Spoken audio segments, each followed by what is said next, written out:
right, welcome back, ladies and gentlemen, boys and girls, to ClanTour 3.0. This is it. We're at the finals as we have Team Doghouse going up against Slavic Angels United.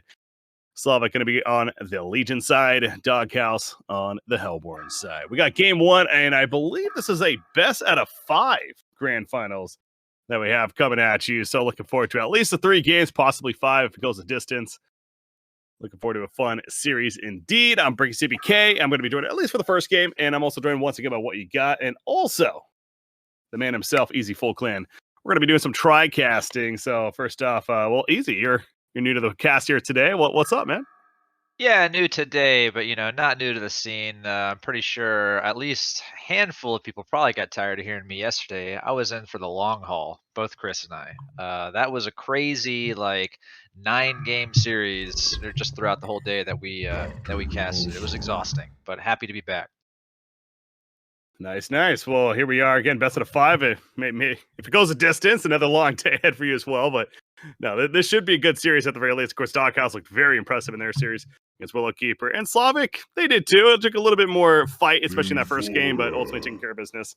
2-0 over White Flag gamers themselves. But What You Got? We got a draft already underway. Give you a chance to analyze what we got going on here. All right, let's take it away. Thanks for the introduction, guys, and welcome back, John, for another series. Glad to have you. We have the Gladiator, Adrenaline, and Kraken band from the side of Doghouse. Balfagor, the Chipper, and Monarch going to be banned here from Slavic. So we already see some bands kind of tailored to the players here. Anything stand out to you there, John?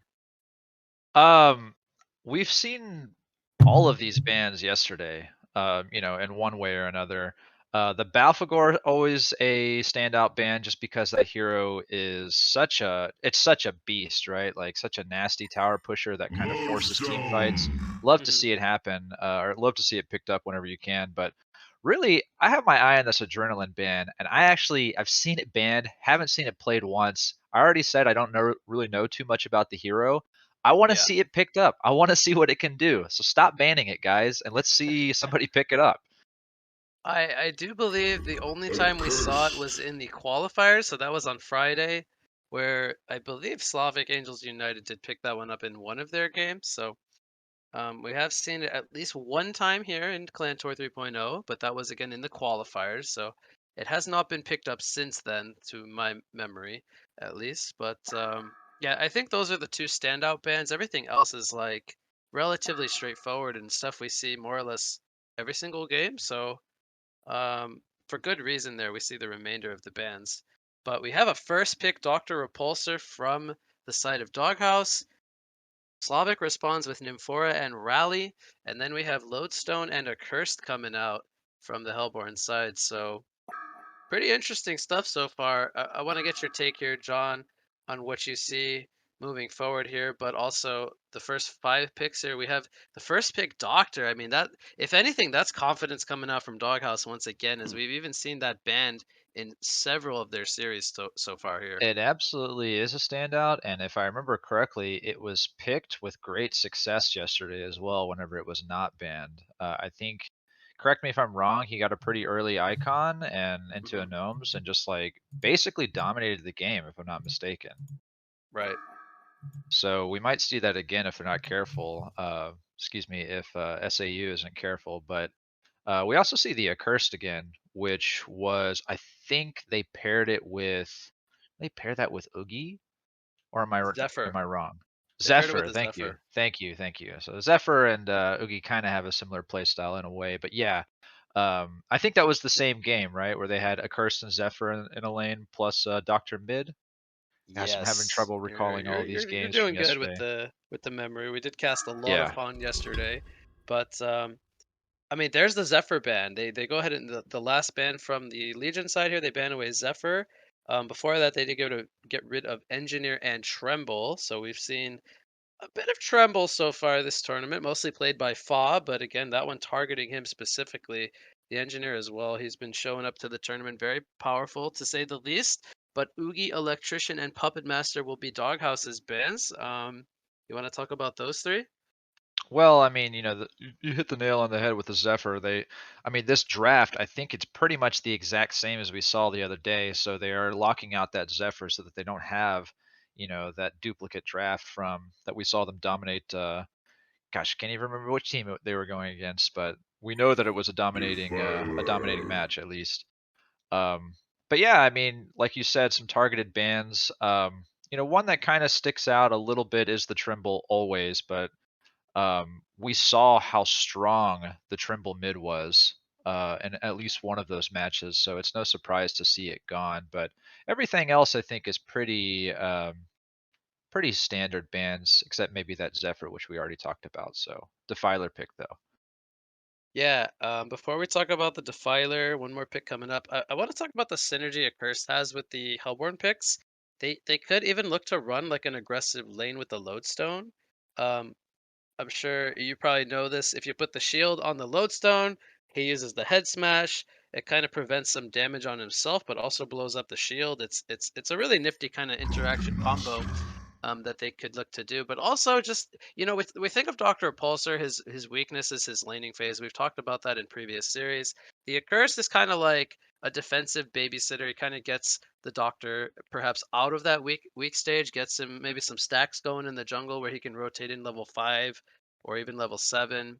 The earlier the better, really, to kind of get him to that out of that weak spot where he has the ludicrous speed ready.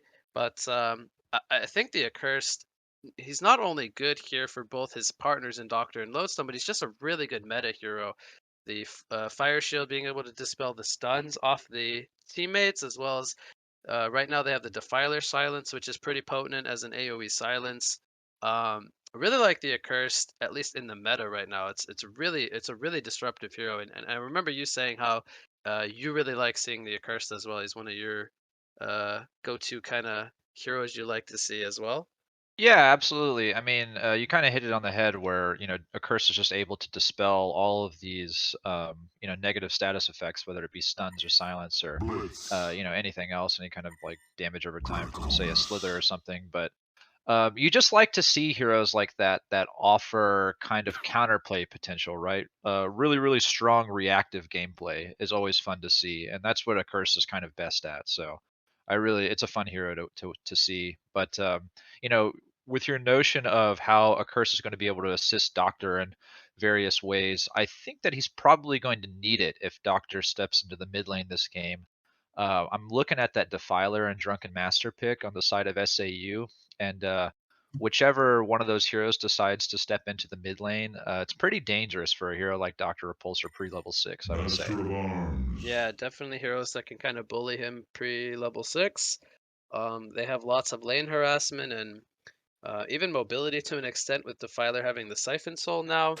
Um, So yeah, pretty scary matchups that we could potentially see for the Doctor. I'm gonna be interested to see if they decide to maybe throw him in another lane instead of mid, but that's where we typically do see Doghouse like to run the Doctor. They finish off their lineup with Blitz and a Let's Draconis, get so it they will have that on. secondary core. We've seen already so far here what the Draconis can do in terms of not only making his presence felt, but kind of snowballing, working on the jungle stacks, kind of being that backup core to the Doctor Repulsor as well. So even if one of them doesn't necessarily have a good start, the other is kind of like the same thing. They're both snowbally style of heroes, so you can't really ignore both of them. I feel like you're gonna have to try to address um, both of them at the same time. So that's going to be pretty scary for the Legion side to deal with. But they did finish off, as you pointed out, with a Drunken Master and a Master of Arms. So they have, I think, a Tricore going on here. We saw this in the previous series. Now,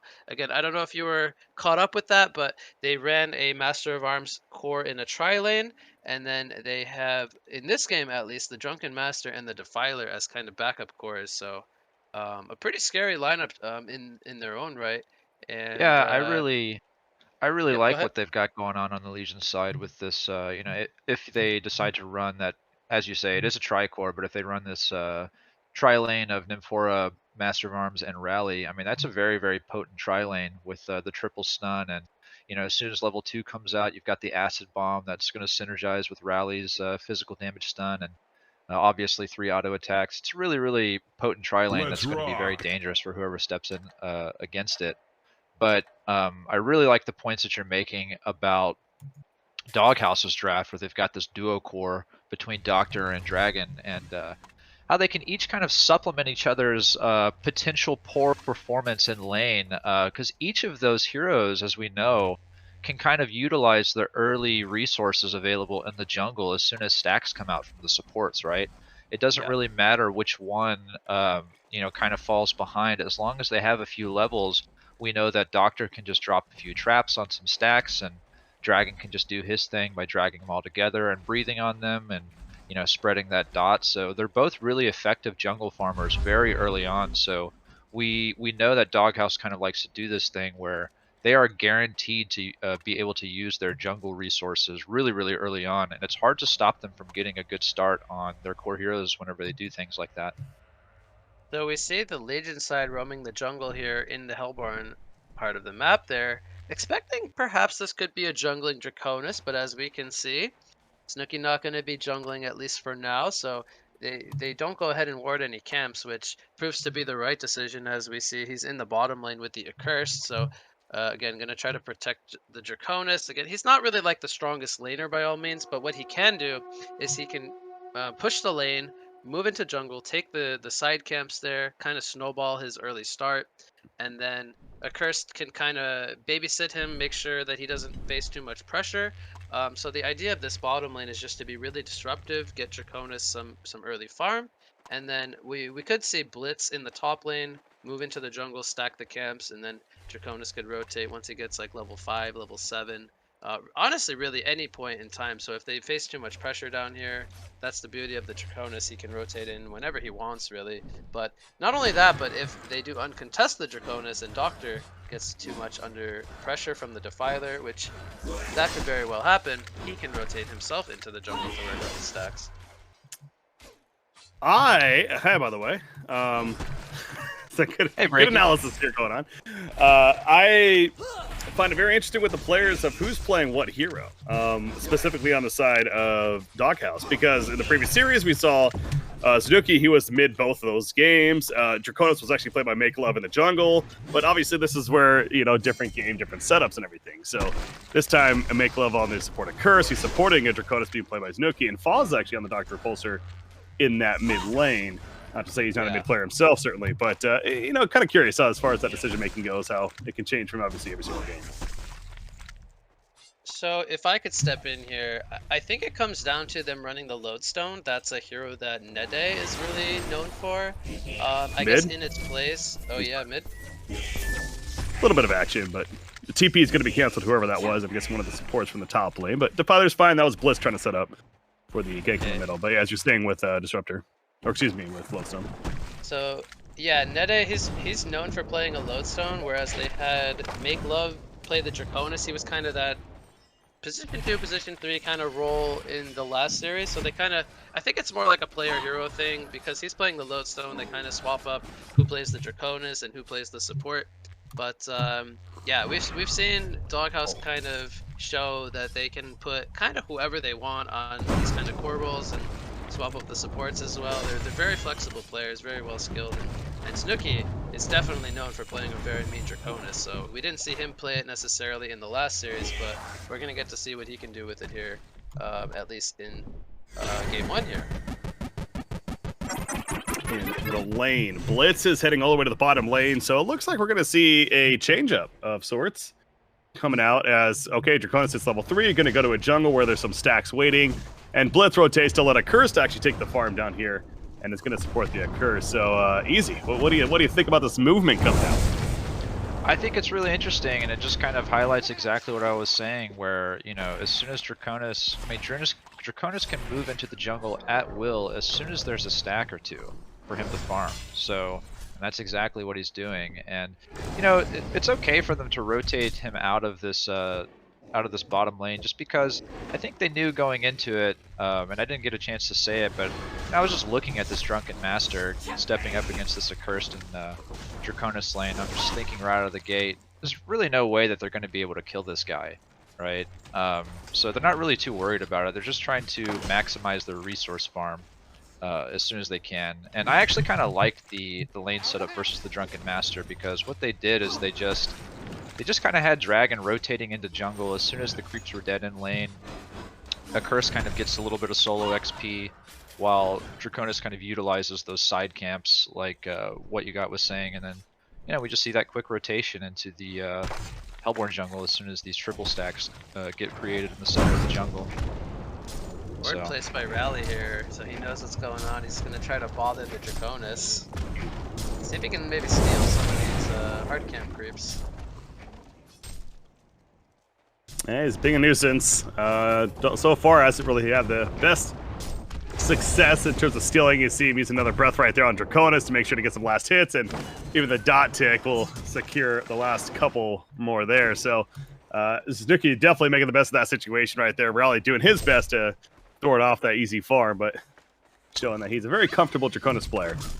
And, Doctor's having a pretty good time. It kind of draws out this little rotation from Defiler. Defiler was kind of thinking about joining Rally in the jungle there to potentially kill Dragon at the triple stack, but all they ended up doing was watching Dragon take all of the creeps, so wasn't really much to show for that rotation. But keep your eye on this Doctor Repulsor, who's about halfway to level 6, but of particular note is the fact that he's got his got a regen rune in his bottle, so we might see him be able to utilize that, or perhaps he's just going to kind of safely farm up level 6 in the jungle while using that that regen rune. But I feel like he has the idea of kind of farming in the jungle here to get level 6 and then taking that regen rune elsewhere, maybe top. Yeah, and he uses the health pot there, which...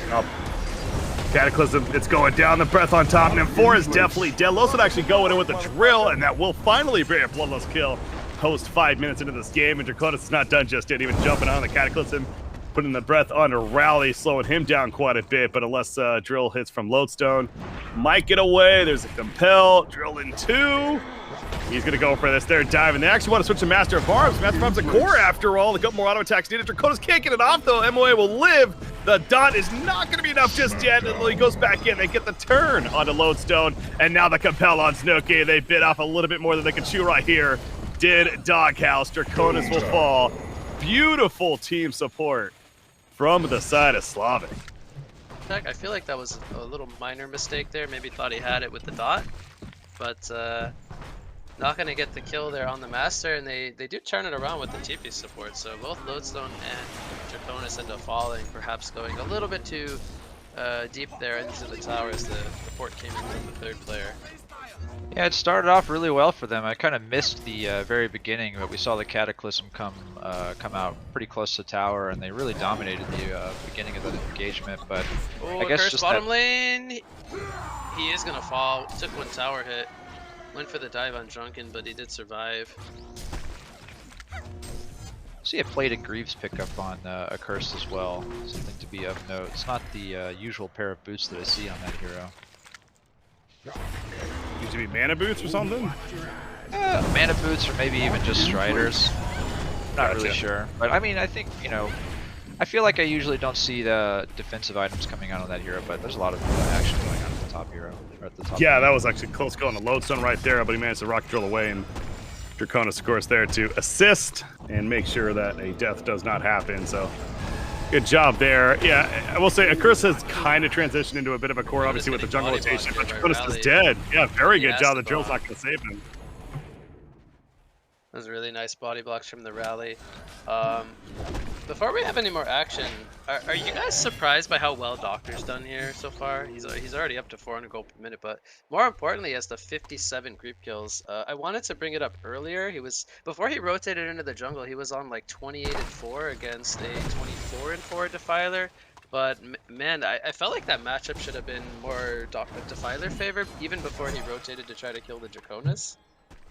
Yeah, I mean, I've actually played this matchup before, and whenever Defiler gets really, really aggressive with just early Siphon Soul, like just chase, it just runs you down. It's actually really hard to deal with as Doctor, but whatever Fa did, I kind of wish I watched a little bit more. But bottom rune, Blitz is under fire, but now it's DM. DM has to be careful. He's got the haste rune, so let's see what he can do here. He's going to get the kill on Blitz.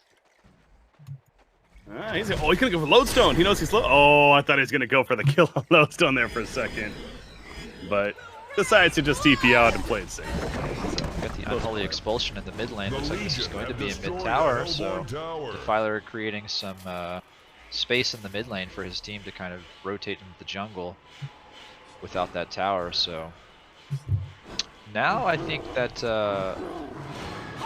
Doghouse is going to be kind of in a rough spot here without that mid tower. That's going to be, like I said, it's going to make it the jungle very accessible for SAU, and they're not going to be able to use their resources as readily. Draconis bottom lane, Defiler's TPing in somebody else as well. They really want this dragon kill. A Curse is here to support, but there's an M4 TP with Rally. The Compel catches a Curse. They already killed Draconis, and a Curse going down too. So it took all 5 players from the side of Slavic, but they will gladly take that. Even the Cataclysm used, as we see with the Volcano put down. So 6-1 hero kill lead. I mean, Slavic, Doghouse looked very good in their series initially today too, and not surprisingly, but I was really impressed by their teamwork. But gotta say, Slavic is they're playing clean right now. I mean, they're up 6-1 at 2,400 gold lead. This is a very good game by them overall. Yeah, I'm certainly impressed given how strong of a team we know that Doghouse is. So I'm a little bit surprised personally by how aggressive Snooki's been being. He's actually fallen 3 times now, more or less back to back, but I feel like he could be maybe a little bit more passive, just kind of sit back and farm a little bit more and kind of let the ganks kind of flow a little bit more fluidly. But yeah, falling 3 times here has kind of set him back. He had the really good start. He was like level 6 in 4 minutes or something, and since then he's tapered off. He's only 7 at 10, which, we've definitely seen Draconis have better starts than this, so something funny going on here as Rally's on the pillar. Interesting, but now Rally's actually dead. I mean, can't blame. I mean, he's all the way on his side of Kongor. He's going to be the one getting dove on there, but doing some counter warding and says hi because his team does push the tier 1 tower bottom while that's happening. So, really on paper, that's actually a better trade for the Legion, certainly. Yeah. Doctor, it looks like he will be going for the icon, which I think we've talked about before. That's kind of like a timing for him to come online. Drunken tries to go in for a stagger there. Yeah, I'm a big fan of it, It's mostly... Yeah, I apologize. It's mostly Dragon. Yeah, well, it's because Nefor's going to TP in, and that's to her death, so a little bit of a misjudgment there coming out from the Legion. They thought they had a gank chance, and Master of Arms, he just bailed immediately. He's like, yeah, you're on your own, buddy. And Nefor's dead, so. Go ahead, though. Oh, I was just saying, Doctor's really having a really great game at the moment. He's still kind of like what you got was saying. He had a really surprisingly good start in the mid lane, and it's kind of transferred into this near icon at this point. He's going to get smoked on, Blew away immediately. We'll see if Rally can catch up, though. Compel's just out of range, and the Quicken will make sure to stay out of range. Defiler, maybe a wave of death, but thinking to win in the trees. No. Defiler's chasing nothing. It looks funny to us, but you can't blame him. Meanwhile, Draconis ports in. Also using his for 70 seconds, but Lodestone going to pick off the... Or no, actually Curse gets the kill, but great team support from Doghouse. We'll see if they can get the Drunken kill as well. He might just be a little bit too fast here. I think this is Doctor porting in though. He might catch him with the opposite charges. Oh, it breaks the stagger there, which is really nice. This ain't the old Drunken Master. He can't pop his ultimate to activate the mitigation there, the nullify. But yeah, that was a fantastic series of kills there for Doghouse. Got them right back in the game. You were talking about this 2.4k gold lead they had. Now it's only 1,500 on the side of Slavic, rather. XP advantage is actually on the side of Doghouse, so... And levels really matter for heroes like Doctor. As soon as Doctor can get level 11, that's going to be pretty scary alongside his icon, which he basically has it. Just needs to disassemble. Yeah, top lane now. That's some acid put down on top of the Compel. Was that an ultimate? It sure was. That was Seismic Slam used to take out the Lodestone, so they tower dive, but they make it happen. Meanwhile, off to the side, you got Dr. Repulsor still farming out that jungle. Has a glowstone now. And, the Legion have destroyed. We're thinking that's going to turn into the icon here for Dr. Repulsor. Yeah, he just needs to break up his mana boots. He's got the pickled brain within those, and like I said, he's about 4/5 of the way to level 11 here. And that's a pretty big damage spike. As soon as he can get that first kill rolling with an icon present in his inventory, it's going to be a pretty big deal. It might kind of snowball out of control for Slavic, so keep your eye on what Doctor's doing as soon as he gets that item. Before it comes in to the mid lane here, doesn't necessarily set up behind them, but yeah, they're just going to fall back and they get some good pressure on the tower, and I think they're going to be happy with that as Doctor's going to go ahead and break the item. I think ideally they want to buy him just that little bit of time before he gets ready, and then I think we could see a fight in the works here, upcoming minute. And as Easy just said, there's a split up. He's got the icon now. He went ahead and picked up the vestments too. This looks like he's prepping to get a Gnome's Wisdom. We've kind of seen this item combo of icon plus a Gnome's Wisdom wreak havoc on Doctor. It's actually really funny. I mean, the Ludicrous Speed, I'm not sure if you guys or the viewership was aware, Ludicrous Speed actually heals you in flight with every point of mana that you spend.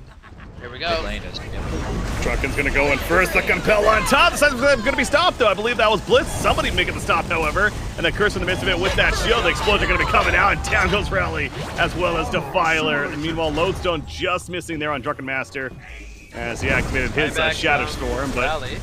oh, buyback from Rally, so he's back into the fight. Not from Defiler, though. Defiler would certainly be the scarier one. You got to figure Seismic Sand does go off now as he wasn't able to get off before, but Snooki managed to barely stay alive, as does Nide, and they're both going to survive for now. In fact, the rocket throw back in from Lodestone. Drunken Master now, the trees respawning in his face, causing some issue as the chase was too much. The Compel got both, and they end up getting a double tap with it. So living life on the edge on both sides, really.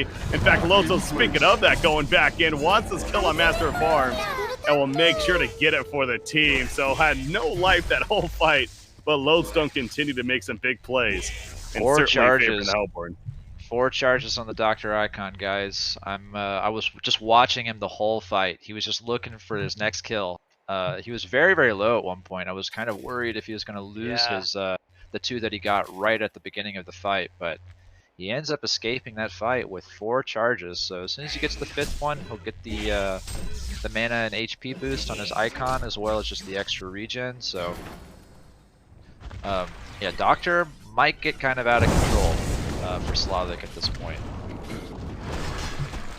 So, what do you guys think about Draconis? He went for Energizer. We've seen that for a little while now, and then he went for Icebrand to kind of bulk himself up. Do you think we'll see him go into Dawnbringer here, or even maybe a Frostwolf Skull? I'm thinking Frostwolf, yeah. I think it's Dawnbringer personally, but to Breaky's point, I really want to see Frostwolf. We were talking about it after the games yesterday, Wig. The new effect on the Frostwolf Skull is a really, really interesting and powerful utility. I think we could see Frostwolf Skull actually. Sorry, go ahead, Breaky. Well, it doesn't. The attack modifier works with all the split shots, right? So you're just seeing that effect go off all over the place. If I'm not mistaken. Dragon doesn't have the split shot anymore. That's a very old form of dragon. Oh wait, well, okay, never mind. No, it's okay, but I think it does work. The Icebrand, I think, when he uses, or once he gets Frostwolf Skull, like his Dragon Flame should apply Frostwolf to whoever he hits. Oh, so his Q would still maybe do it. Okay. Oh, either way, I mean that kind of defeats the purpose of the point I was getting at, but still, Frostwolf Skull, of course, it does make him extra bulky on top of just the natural. Slow and damage that it certainly would provide there, but yeah, I want to see.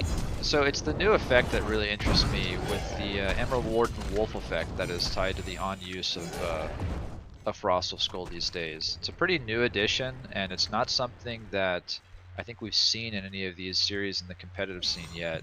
I've had it used against me in a pub game, and it seems really, really strong. I don't know if Clantons can control the camera and just kind of open the shop and just highlight that tooltip for anybody who wants to see it, maybe make a clip of it, but yeah, just give that a read, give that a look over, and Doctor watch goes what's in going here. on mid lane. They're going to dive pretty deep for this all the way to the tier 3 tower. Is it going to come out and does a victory though? Defiler gets tanked up, but it's not enough. Will still fall.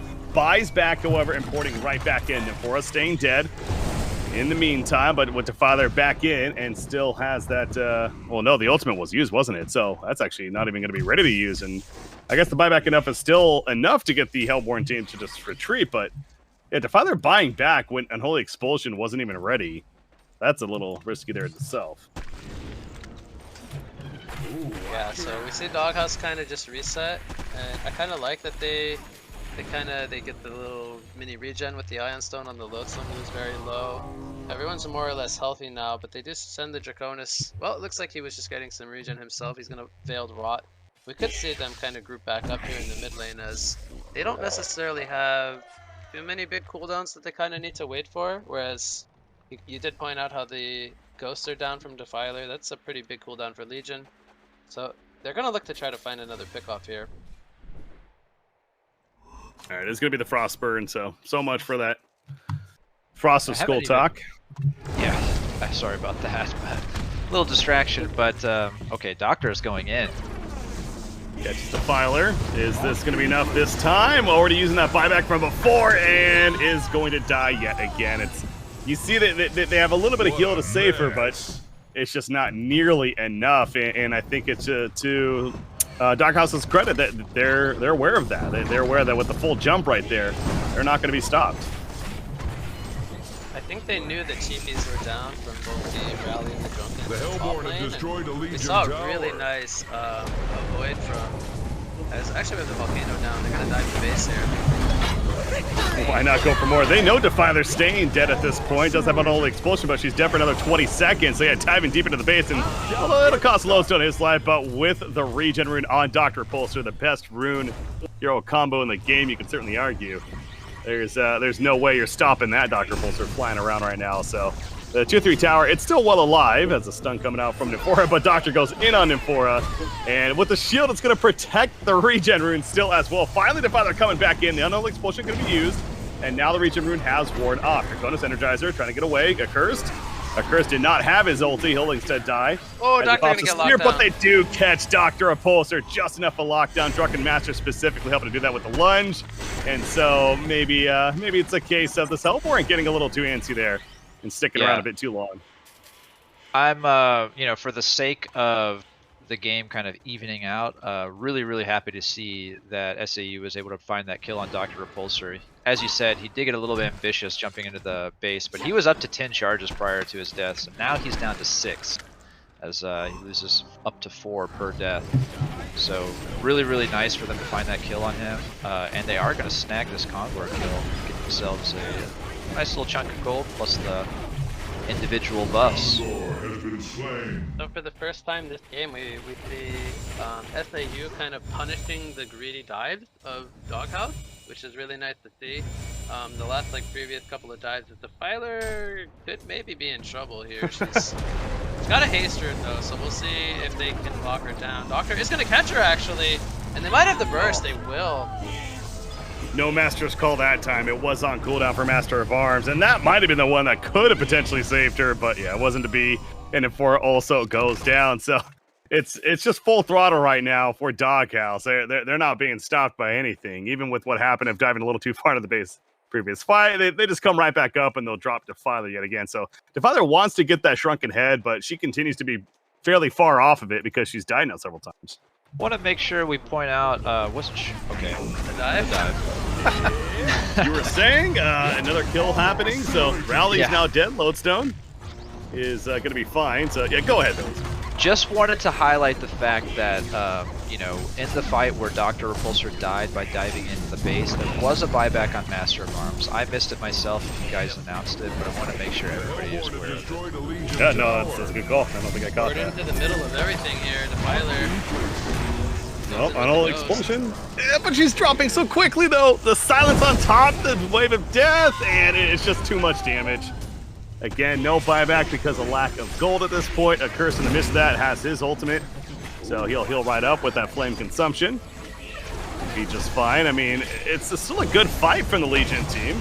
Slavic is doing their best to withhold them taking out the racks for the time being, despite losing to Fire. But Rowley going in a little bit too far there with the compel. Dr. Pulsar easy follow-up to take him out. Doctor wants more still. That icon charge is adding up to 12 charges now. And you got to keep in mind, the Accursed is constantly healing him as well. Between the Seer and the Shield, we are going to see the concede, Bo. They can tell it's over. I mean, they're diving basically the Ancient at this point. GG, well played. Game 2 going to be coming up, but Doghouse will be up 1-0. It's a really good showing from Doghouse. I mean, honestly, a really good showing from both sides. Really strong momentum coming out of the gate for SAU, but unfortunately, just a little bit too much team fight snowball steamroll from Doghouse as soon as that doctor icon came live. Yeah, I So. mean, you made great points. SAU, they looked good throughout laning stage parts of this game. They had a bit of a golden XP lead, but man, once the icon came online for Doctor, the 5-man full throttle coming in from Doghouse, I almost want to go ahead and just say it felt like they completely outplayed SAU once it got to that part of the game. The 5-player team synergy that they had was just, it was really fun to watch, and the team play was just off the charts. I think the way they maneuvered those fights just kind of single-handedly piloted themselves to the victory. Because prior to that, I feel like SAU had a lot going for them. They just kind of almost more or less kind of fell apart once the big 5v5 clashes kind of came Can we into talk play. about just one more thing too before we go into the next match? So we didn't really get to talk about the itemization from the position 1 on SAU's side, the Master of Arms. He went for the Thunderclaw. Now, obviously, hindsight is always 2020, but I mean, me personally, just looking back at what the game was doing or what happened in the game, he was up to about 500 GPM at one point, and I don't actually recall seeing him farm too hard in the jungle with his Thunderclaw, which is typically Yeah. what you want to be able to do once you get an item like that on Master of Arms. I mean, how much of this game would have kind of changed if that was, say, a Nullfire Blade? I I mean, was gonna Nullfire say that, seems like a yeah. fantastic utility against a hero like Doctor, who's got a great start. Even being able to purge the icon buff, I believe. Yeah, Nullfire, I think definitely, I like how you said hindsight. That is true because we didn't really mention about it. I think Nullfire, you have some good points for that. And, even if maybe not a first item Nullfire, maybe something like a Staff of the Master, just kind of bulk up his stats, improve his combat a little bit versus like having the Thunderclaw, which doesn't provide him with any stats, anything to kind of assist in those early team fights because he did not have time to rotate into the jungle. That is definitely clear as we kind of saw how that game did unfold. But yeah, I think maybe if you look back on this, perhaps the itemization of Moa didn't end up working out for him, so could have definitely seen something else. I think the Nullfire or maybe even the Staff, some pretty good arguments perhaps for something outside the Thunderclaw there. Yeah, I mean, he was starting the staff, but just unfortunately the pressure from Doghouse was just too great by the time he wanted to push for that item. So Hmm. Well, that is game 1. Again, the ultimate conclusion is Doghouse is victorious, but this is a best out of 5 grand finals here for the ClanTour 3.0. Doghouse trying to do it once again. Already up 1-0, but still plenty of Han action going to be coming at you as we continue on. As far as myself, that was going to be it. As I mentioned, it's going to stick around for the first game, but I do have some other things got to take care of now in the meantime. So as always, I do appreciate having me on. This is definitely a lot of fun to come back to and cast some Han and see these great events being thrown on. So big shout out to Clantons. Once again, you can check out the highlights from this event at tiktok.com/Clantons. And yeah, that's going to do it for me, but there's still plenty of Han. So don't worry about it. Stay tuned. We got game number 2. Doghouse up 1-0 over Slavic. We'll be right back. Here we Welcome back, everyone, to the finals here in ClanTour 3.0. Again, we have a best of 5 series once again coming at you here between the Doghouse and Slavic Angels United. We have the Doghouse currently leading 1-0, trying to defend their tournament championship here as they have been our previous winners so far. I am going to be the main shoutcaster here for game 2, as unfortunately for us, Breaky has had to leave, but we do definitely appreciate him being here for the 2 semifinals and game 1 here of our finals. And I will be rejoined here by a co-caster, EZfullClan. So John, you and I got a lot of casting done yesterday. We will take over the arsenal here once again. Welcome back, and as always, thanks for joining me. Game 2 underway. Absolutely. Potentially 4 more games ahead of us. Hope we see all 4. Really want to see it become a true best of 5, and see that 2-2 going into match number 5 would be really really fun. Especially to put the pressure on Doghouse, who are the favorites going into the finals here, as they won the last tour, I believe. So yeah, but we are sad to see Breaky go, as he is such a fantastic caster and just a community icon. But we're just going to have to fill in those shoes, aren't we? Oh yeah, we will. We'll have to fill in those very big shoes. I hope we can do it. But we got the draft underway here, John. I want you to take me through these bands. I'll read them off to you. We got Balfagor, Accursed, and Doctor Repulsor here from the Legion side, and then we have Monarch, the Chipper, and Fade from the Hellborn side. So some of those look a little different here in game two. Yeah, it is. I mean, I'm not surprised to see the Accursed and DR bans, as they were, they showed up last game and kind of held the game all the way through in dominating fashion. So, Raminsky deciding, hey, you guys are going to have to change up your play style going into game 2, and we'll see what we can do against whatever you conjure up. But the one that really sticks out to me at the moment, other than the Cursed Doctor, is the Fade, right? I don't really see. Have we seen a Fade ban before? We have not been seeing too many Fade bans, but we saw it earlier today. I think you weren't present for that game. And unfortunately, Fade didn't net his team a win. But Fade is one of those heroes for me that he fits on that annoying list that I like to call the annoying list. Very very difficult to play against. He does provide the ganks and the vision constantly for his team. Kind of roams around, sets up kills. So I think it's more like a frustrating hero to play against more than anything. I don't know if we necessarily would see it here from SAU, but I don't know. How do you feel about the Fade ban? At least from your side. I'm right there with you, honestly. I mean, she definitely checks off the annoying aspect of having to play against her for sure. But, it's a really nice hero that just, even if you aren't able to kind of dominate the game with her, let's just say, the amount of intel that she provides against the other team, because of the way that she can just like sneak through the trees to avoid counter wards, and just has that clear vision around her. She's a really really strong hero for just you know figuring out what the other team is doing, which is almost like half the game. Whenever you talk about what your team needs to be thinking about when playing a game of Han, so almost enemy hero locations are kind of everything in this game. So Yeah. So we got the draft underway here. We're almost in the second pick phase, so we got to pick it up a little bit here. We got Electrician first pick from Hellborn, and we have response picks of Tremble and Rally, and Andromeda into Engineer from the Hellborn side. So before we do talk about that, I'll quickly go over the bands, which were Wretched Hag, Puppet Master, and Malakin, and then we have Draconis, Blacksmith, and Moira. So again, a lot of these bands feel to be tailored to player-specific combinations. But take me through the draft here, as we're getting close to finishing here. well, I mean, we're seeing some heroes that are picked up in the draft that were banned last match. Perfect example is the Trimble. So safe to say that's probably a Fa Trimble mid. We've seen him dominate with that hero before.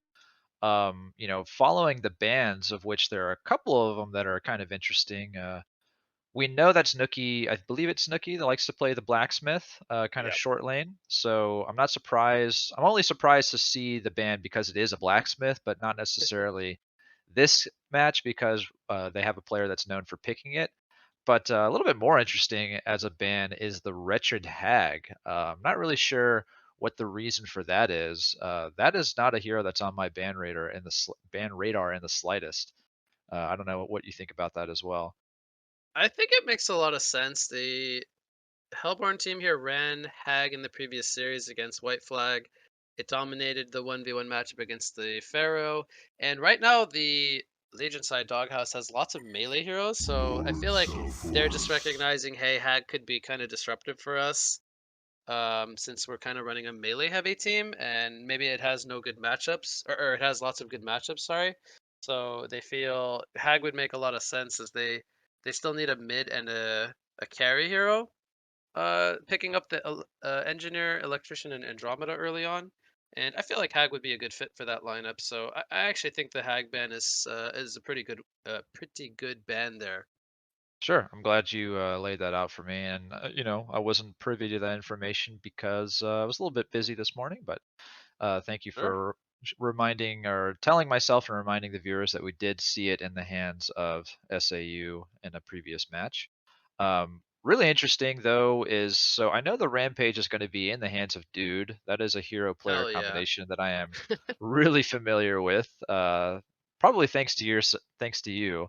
I think you've highlighted that many times. But the Golden Veil pick is actually quite interesting. That is a hero that you know, it's pretty new on the scene, and honestly, wasn't expecting to see it at all. So, you know, maybe you can help me understand that one in a little bit. But you know, to round out the draft on the side of Slavic, you know, they finish up with a Valkyrie and a Salve. So, honestly, I really like the way that their team looks. Particularly, you know, you love the Salforus potentially going up against Trimble in the mid lane. Seems like a really good hero that has a chance of kind of shutting down the Trimble. But Yeah. also, I love Valkyrie as a hero with this you know triple stun that was already present in the draft, as well as the Valkyrie's Prism is just a super powerful utility these days. You know, obviously for the global invis for the team, but you know the added effect of just the bonus movement speed, right? So no matter if the other team is holding a bound die or has dust or you're fighting under a counter ward, the Valkyrie's prism still has combat utility regardless of any kind of true sight on the other team. So really love that ability, and it's kind of annoying to play against. So Yeah, so we don't see too much Valkyrie here in competitive play. I think she's more or less argued as kind of like a weaker hero, but I do feel like the Prism is a really nice tool for getting some kind of sneaky kills if they can use that really well. But they're going to be tri-laning her, so looking for kills, no doubt. That's definitely why you would tri-lane a Valkyries for, you know, not to get your carry necessarily free farm, but to kind of make more of like a kill tri lane, make a lot of pressure. I like the Self Forest secondary core here, but they're not matching it. It looks like up against the Trumbull. They're sending it to the short lane, so see if he maybe utilizes jungle earlier rather than later this game, as he is one of those heroes that can rotate in very early on. So what do you think about Doghouse's lane setup? They have Golden Veil with a orb here in the bottom lane, so somebody should be coming down here to lane with him. Looks like it will be Madman, I think. He's rotating down there. And then they have Tremble in the mid lane with Rally going top with a Hatchet to farm. And Duder, I think he will be roaming. So you think he'll be starting top with the Rampage? Or what do you think's coming out from Doghouse here? I think he'll probably be starting top, but we'll probably see a pretty quick cross map charge. That's just my my feeling on you know the position of the Rampage. But yeah, I mean it's just a really interesting bottom lane with the Golden Veil Madman. I don't think that they're going to be able to contest you know this triple stun you know right out of the gate, obviously, especially since it's a 3v2. But I'm ready for the Rampage surprise to show up here in the bottom lane, as for you know, and then kind of capitalize on a misstep from SAU's tri lane. So. Yeah, but I think it looks like pretty standard stuff outside of just the kind of interesting hero picks. We didn't really talk about the fact that the last pick was the Madman, so that is going to be a Snooki Madman, which I believe this is another known hero player combination. I think he likes to ghost. He kind of likes to build tanky and shoot for a mock, if I'm not mistaken, or at least whenever he used to play mid Madman. But being a position 1 farmer, he might build it a little bit differently here. Gonna get stunned up here by the Andro, but they'll follow up. The kicks, I'm gonna knock him into the trees there. Oh, this could be the blood! Can't get the apple off. A triple stun though by Golden Veil. Shouldn't be enough for a return kill here. Andromeda did have the apple though. Really nice arrow landing from the Valkyrie there, following up the kick stun in the trees.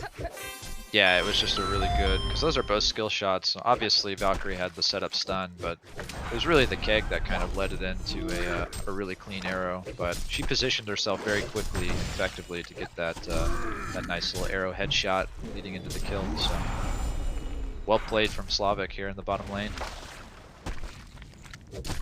Yep. So how do you feel Electrician versus Tremble matchup should fare? Now, obviously, this is Fa Tremble. It's one of his signature heroes. Arguably considered probably the best Tremble player right now.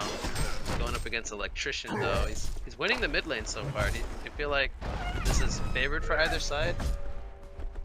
I mean, honestly, I don't really know too much about Trimble. I know a little bit about Electrician. I know Electrician is really kind of comfortable in melee versus melee matchups, but you know, this Fa Trimble might be a different animal and just might be a little bit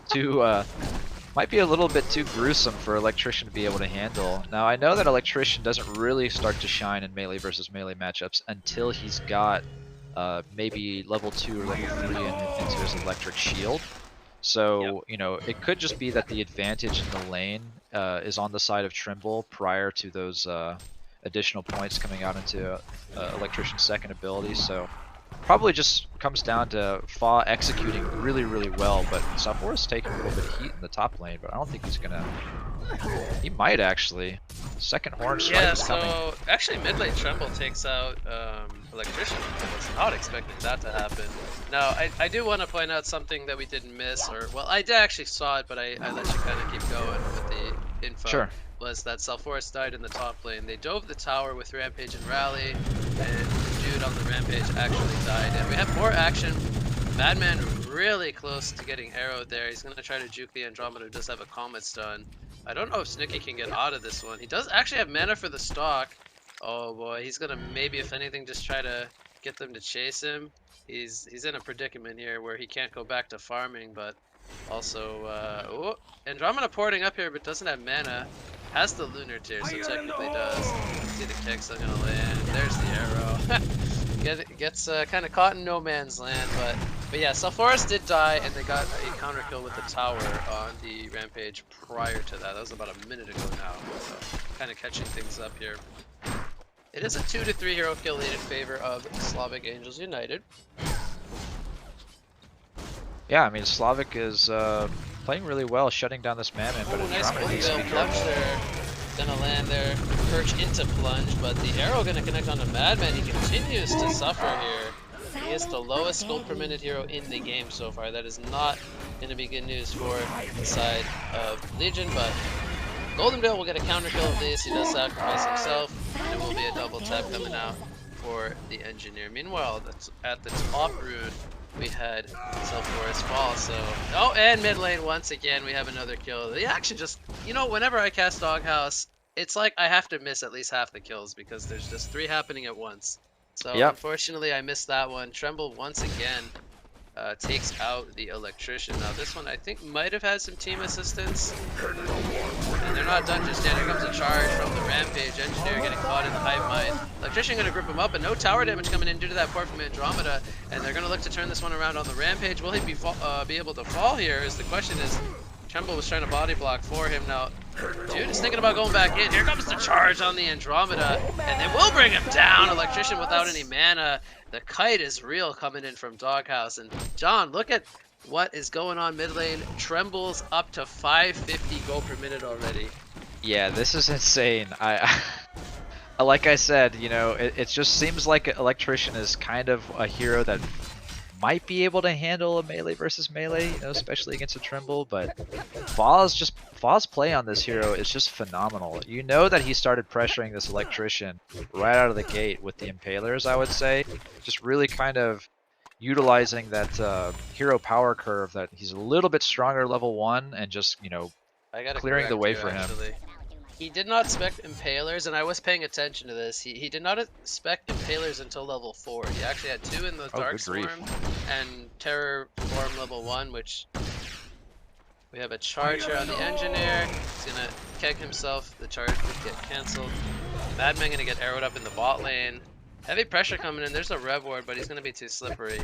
So I guess, you know, what we could look at here as we have another initiation on the Tremble. Now he has a 5-minute Astrolabe here, so I don't foresee him going down here. Has the Golden Apple as well. He's trying to get the turn kill with the Hive Mind. The Deep Support is coming in from Rampage. They bring down the Electrician, and our Engineer could be in some trouble as well. They're trying to get through the trees here as Golden Veil's coming. He's gonna line up the plunge, but it does miss, but it's not gonna matter. Rampage gonna hold this ground, not gonna go down to creeps. Here comes Lord Forest, but he's gonna dying out on the Golden Veil. But the numbers advantage is just there, and they do take out the Forest. It's a 3-for-0 swing, and Rampage survives. He's gonna take the Rune here at the bottom, and he's not done. He's gonna charge up the Valkyrie. Well, dude's getting a little too confident here, I think. 9 more HP. Mana for the Aurora is going to snipe him out. Two-man fell into the slam. It's going to take out the Valkyrie, and they might make this a second kill as Madman's here. Another smackdown coming out on top. This one going to go the way of Snooki, so he finally gets a kill here in game 2. But, well, a lot of action, John. Take me through what's going on here.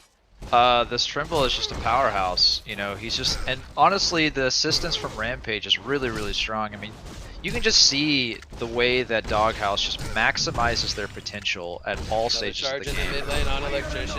He puts the mound down, avoids the keg stun. As we have Golden Veil here in the area as well. They're going to take out the Engineer first.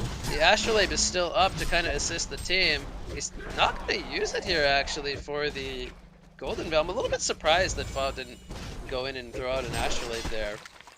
Maybe forgot he had it up, I'm not sure, but they're going to try to re-engage here. So as the Astrolabe, there's the power supply, and they're going to turn it to take out the Electrician. Rampage is in a tough spot now. Arrow's actually going to miss. A little bit surprised by that as he was stunned up. Valkyrie going to go down here as well. It's a double tap. Make it a Champion of Newerth streak, John, at the 750 mark. This is a 9-0 Tremble here, and this might continue as he's going to... I don't... Kegstun gonna miss here. A little bit of coordination kind of slipping up from the side of Slavic. And Tremble ports in. He's got the Hive Mind back up. The spells are on cooldown. He's gonna be on a bloodbath streak here. This is just Fought putting on a show here in game number 2. I mean, what else really can we say? He's just playing phenomenally at this point. I don't know how they stop this guy at this point. This is you know, save for just showing up with 4 or 5 heroes in his lane constantly, but he's so tanky with this early Astrolabe now building into maybe a Elder Parasite, and it looks like they are wow. I am very surprised here, John. I was not expecting this outcome, but we're gonna have the GG's called here pre 9 minutes. I mean, this is a 690 gold per minute Tremble. I mean, I guess I can understand it, but at the same time, I thought we had a lot of game left here in game 2. They're going to throw in the towel a little early here. But, okay. Wow. I've never seen this before, honestly. I've never seen the I've never seen GG's called this early, so I don't even know what the protocol is. Obviously, the match will continue until everybody, you know, officially kind of continue as far as stats goes until everybody disconnects. Or potentially the shrine falls, but yeah, it looks like we're just going to a new game. You know, again, this is really credits to Doghouse. They played this game really well. I was going to talk about how, you know, Madman was not having a really good game here, but in retrospect, they had the Tremble who was doing really well. They kind of put a lot of attention on making sure that Tremble had a good time. This was going to kind of allow Madman to slowly recover. I was going to be interested to see what item build we saw from Madman this game, as you know, we're not used to really seeing him kind of struggle, but Madman, one of those heroes that can definitely kind of take advantage of maybe more so different item builds than other carries. Doesn't necessarily need to build into either a cleaver or, you know, maybe like a Dawnbringer and counterpart, but he could go items like Mock. He could go none of those items, just go into like full combat kind of build if he wants to.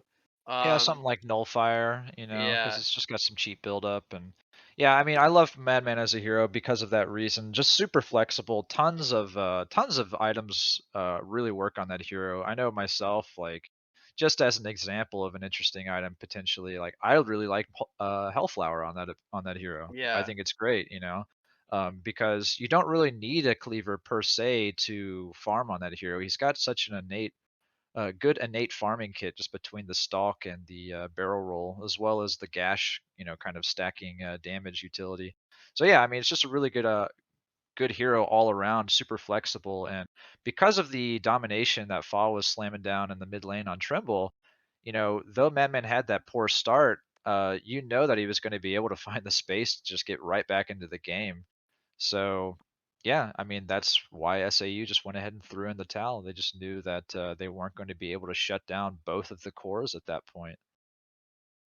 I'm not gonna lie, John. I was really hoping to see more from the Valkyrie. Like, I really wanted this Valkyrie tri-lane to kind of do work because we don't get to see a whole lot of Valkyrie. I think everything else I think from SAU's lineup is more or less stuff we see quite often. The electrician, the South Forest, and even from the supporting cast. But the Valkyrie was kind of like, I guess, the only maybe curveball pick, I guess you could call it. Um, what do you think we could have saw from Valkyrie this game? If the game obviously did continue. Well, I mean, she's obviously the position. I mean, would you say she's the main? She's the main farmer on that team. I would say she's the position one and Self's the position two, or vice versa. Yeah, I mean, obviously, if she had a good enough start, you'd like to see something to help her supplement her farming utility with either, let's just say, like a Thunderclaw for the old standard right click carry farming item, but could even see something like a staff coming out to help her farm as well. But Uh huh. um, yeah, I mean, with the way that the game was going, I don't think that she would have been able to utilize any kind of farming utility. I mean, I personally really love Nullfire on this hero. I mean, I think I'm just Nullfire smitten, honestly. I I think that this item is just fantastic on almost every single agility hero in the game. Um, I think I almost always pick it up regardless of uh, my choice of agi carry, except for maybe something like Dark Lady. But yeah, I would have just expected to see some Nullfire right clicks from her. But yeah, it could have been a whole number of things, but we'll never know really. Right. So we have the series currently 2 games to nothing in favor of Doghouse. Again, they have been just dominant um, throughout, the entire tournament. Even previous tournaments as well. Um, what should like SAU be looking to do here? They got to keep the series alive. Obviously, if they lose the next game, we will have Doghouse taking the finals in a 3-0 sweep. But I know you and me, we want to see some more Han. We want to see this go the distance if possible. What can they kind of look to do here moving forward? They're facing the 0-2, of course. That's probably got to be on their minds as well. But what do you want to see them maybe look to do here? Well, I mean, it's to me at this point, it's really clear that they're not going to be able to ban out all of these heroes that Doghouse can just get in their arsenal and kind of just get out of control on. So, first game we saw them get Doctor in their hands, dominated with it.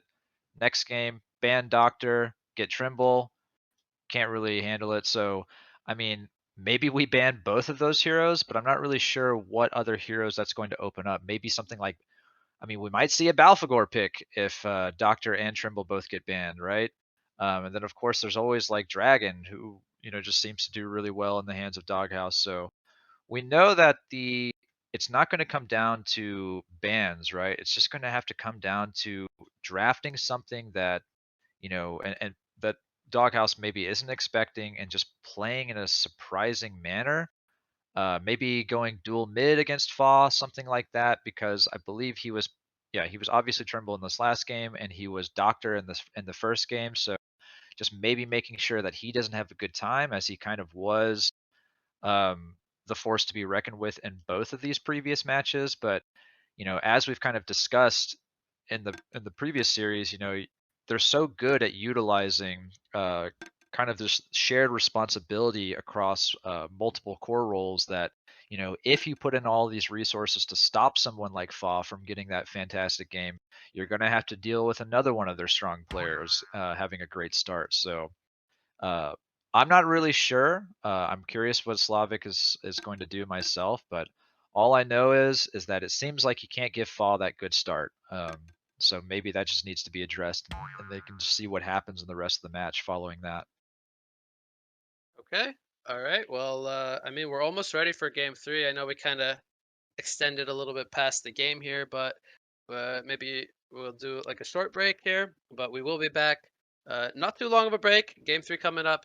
Again, best of 5 finals between Doghouse and Slavic Angels United. Welcome back, everyone. Once again here in ClanTour 3.0, we're back with the finals. A best of 5 coming at you between Slavic Angels United and the Doghouse. The Doghouse currently leading 2-0. They are trying to close this one out and be our three-peat champions here in game number 3. We'll see if Slavic Angels United can keep the series alive, force a game 4, maybe even a game 5. We'll have to wait and see. But I am once again what you got. Going to be rejoined here by EZfullClan. John, we are here in the finals. What's going to happen? Yeah, this is match point here, with Doghouse being up 2-0 in this best of 5. So we've got to see something coming out from Slavic to be able to challenge, Doghouse's domination here. We already see the bands kind of shifting to meet the occasion, where they actually take out Balfagor, Trimble, and Dr. Repulsor this game. So not going to be seeing anything from those 3 heroes, obviously, as we saw Trimble and Dr. Repulsor just dominate from the mid lane in the previous 2 matches. But yeah, I mean, they must have heard me, because I believe I mentioned that before we went on to break, that you should ban Balfagor, Trimble, and Doctor. But also that you can't seemingly ban out all of their comfort heroes that they perform so well on. So as we can see with my personal favorite, a little Jimmy Jim over there. Oh yeah, so they're making you proud with the Gemini pick. Again, that's another one of Fa's signature heroes. I mean, you talk about something he plays often and well. I would always think of the Gemini. And, they're so confident that they just go ahead and first pick that one. They're not even going to waste any time. And then they pair it with the Kinesis, which is interesting. Right now he can only steal rockets, but perhaps maybe deterring a Magmus pick from the Legion side. We always talk about Kinesis and Magmus, kind of one of those rivalry duo kind of heroes. But so far they have the Chipper, 2 picks coming up. They're gonna go with the Nymphora into the Oogie. So we've seen Oogie work from occasionally here, and when he works really well, John. So we'll see if Oogie does end up working for Slavic here in game 3. But how do Yeah, you we've like them seen. pairing it with Chipper and Nymphora? Sorry. No, not a problem. I really like Oogie. I think we saw Slavic perform really well with Oogie when they played against X-Arc, I think it was yesterday. We saw Hmm. a really dominating Oogie game. And so we know that they can pilot it quite well. I think it synergizes really, really well with the Nymphora. Obviously, just the innate mana restore from Nymphora. And yeah, I really love Nymphora as a hero. Just strong lane presence, then also having the global teleport for later stages of the game, always keeping your enemy on their toes. Chipper is a really, really strong hero as well. Having the potential for the long range stacking utility from his rockets, as well as the long range assist and hero kills. But yeah, that's going to be a lot of value coming out for the stacking potential, because they do have an Oogie who we've discussed in the past is able to utilize clearing the jungle at early levels. So I love Hmm. the 3 heroes we're seeing from Slavic at this point. Right. So we definitely see what looks like to me more like a get Oogie farmed kind of style. They have I don't want to say they're both defensive supports. They do have some offensive capabilities with the Nymph and the Chipper, but initially I think they're gonna be mostly defensive, but then, they'll look to take use of that teleport and set up ganks. So I wonder if they will finish off with some heroes that pair nicely with the Nymphora on the last 2 picks, as we still have some draft underway.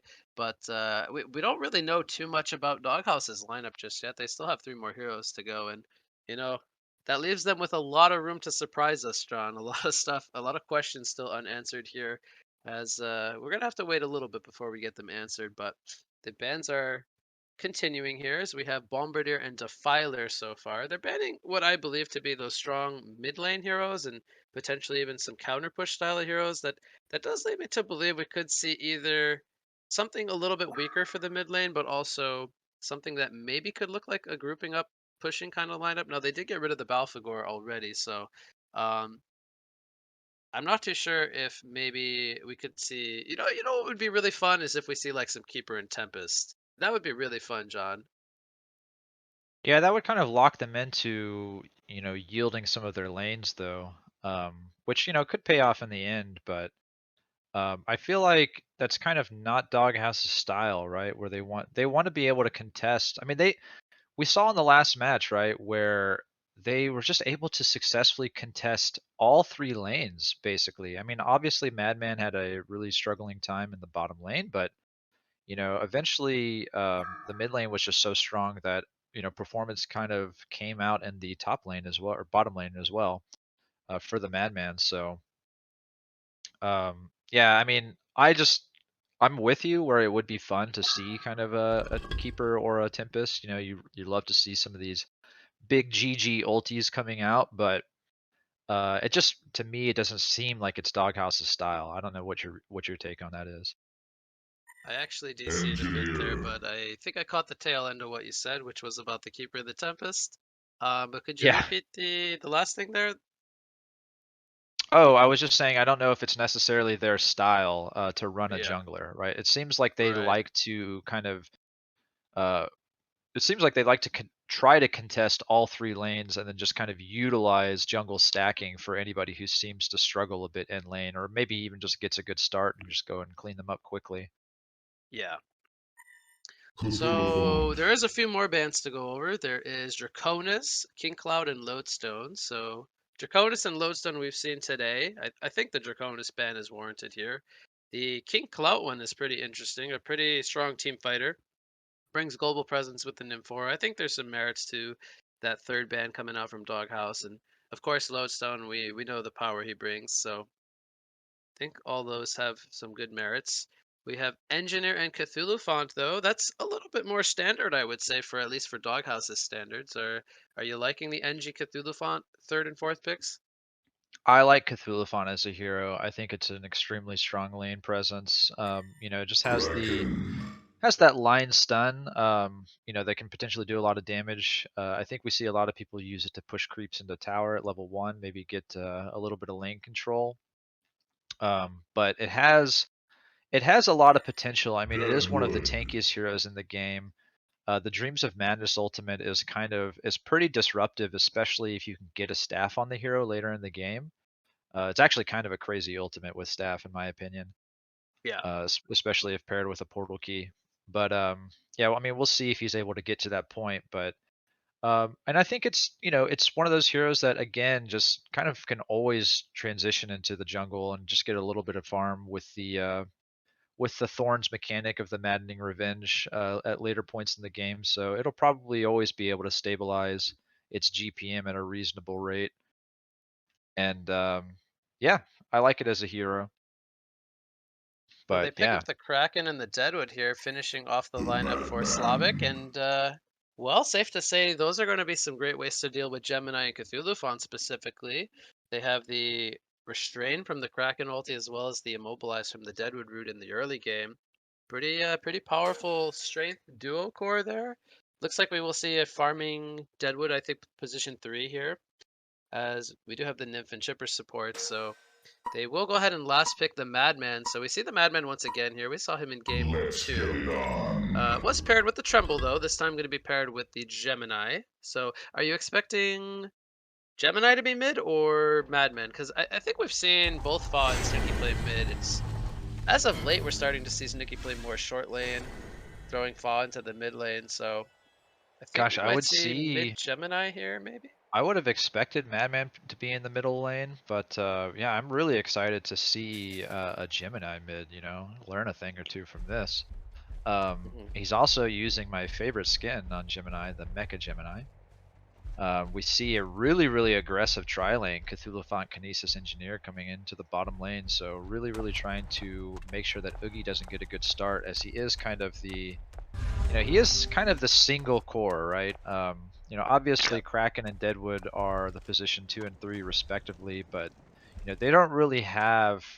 I mean, Kraken maybe has a little bit of semi-carry potential, but he's not really one of these super strong second cores that you really kind of think about. You know, something like a South Forest comes to mind as a strong second core that we've seen. So I think Kraken scales pretty he well. does. I would call him a second core, but I think, you know, not to correct you or anything, but I think what you're trying to get at is the fact that Gemini and Madman are more of hard carries than Kraken specifically. So, Yeah, I you think know, if you this hit the goes nail into there. like a really late game scenario, they have more or less two heroes that could, you know, both could like just take over the game, like either one of them.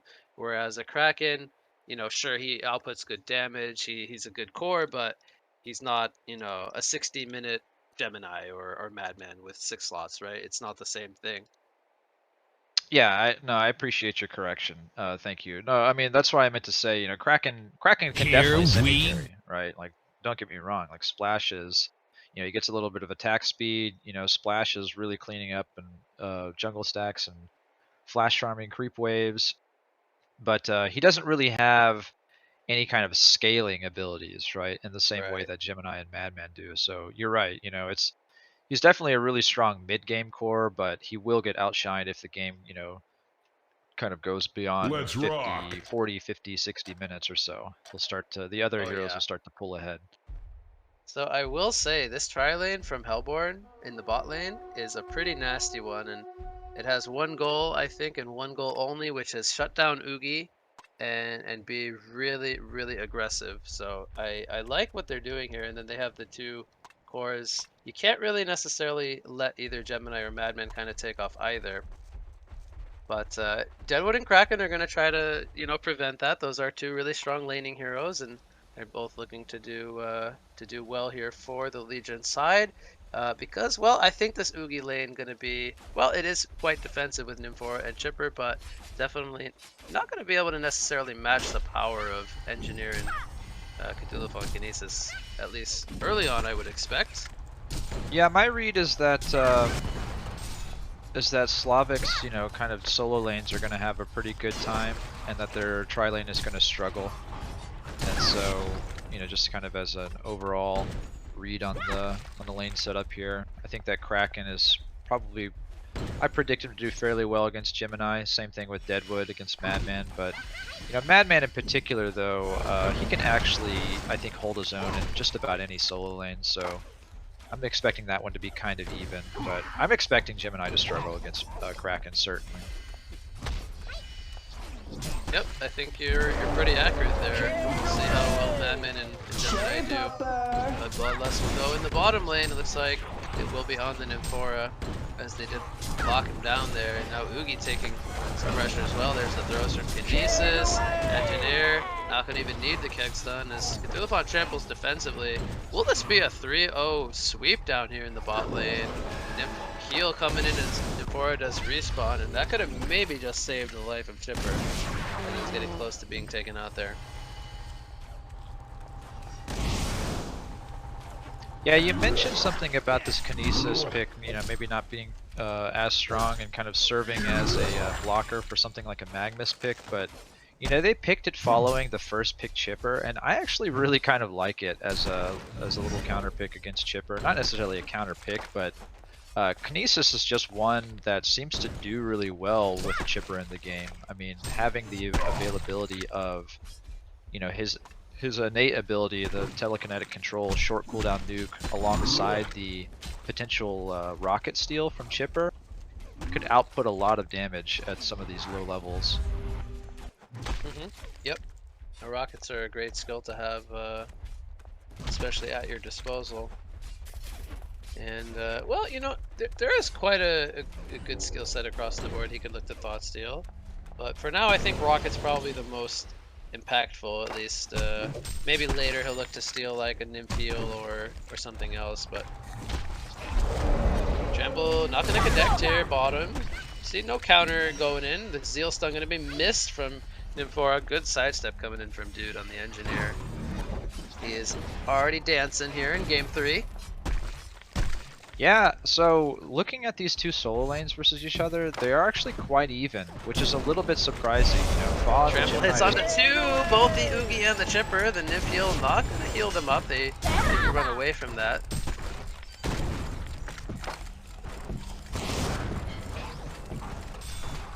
Fighting under tower. Oogie just having a really hard time. Oh, to Madman get, dies up in the top lane and missed that one. Okay, Creep good. score was actually in favor of Madman prior to that death. That's what I was going to say, you know, before this action in the bottom lane. There's stun and Tarquake slow come out. A lot of skills being missed here by both sides in the tri lane. Thus we're seeing everybody on low life, but nobody falling yet. Engineer's got some mines in here. There's a Keg stun. It's going to stun him up. Nymphiel going to heal up Tipper. Rocket's going to be missed by Kinesis, and Oogie is he going to fall? One more auto attack from the Kinesis. He will fall. Engineer does go down to the tower and knock it through the font. He's also going to go down to the Chipper. And this is going to be a cleanup. A hat-trick coming in for the Chipper here, being played by Romensky. So we saw what happens when you miss your skills and you know, dive the tower for some early hurts there early on. But going to work out in Legion's favor there. Well, that's a big swing in the tri-lane balance there, because as we saw prior to that happening, you know, they were 2 kills ahead.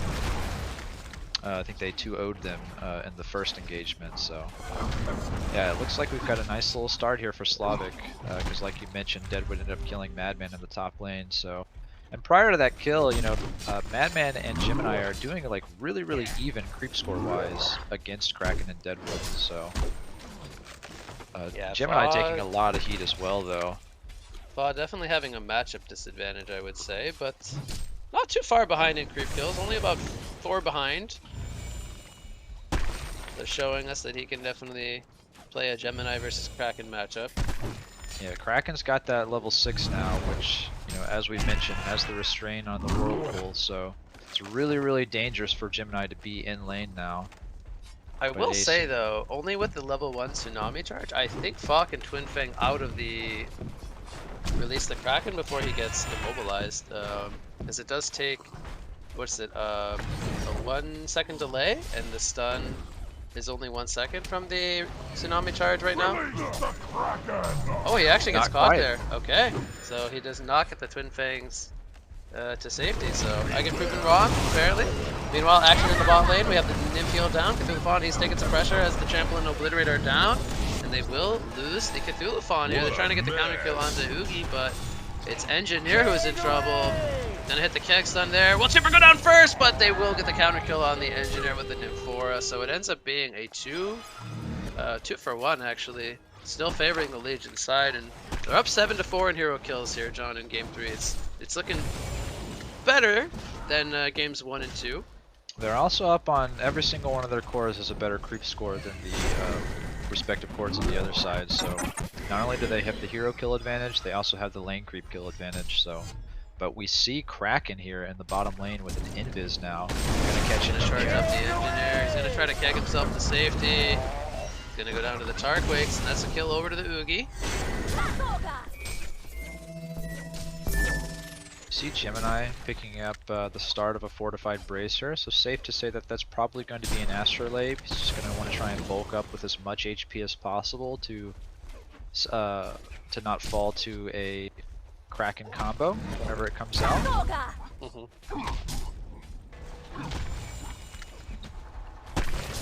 But this is a great start from Slavic, you know, up to near 2.6k gold lead at this point, so doing everything that we said they needed to do, you know, following the previous match, which was a very quick concede before 15 minutes, but they are looking really well going into this third match, so I have high hopes for their performance all the way through.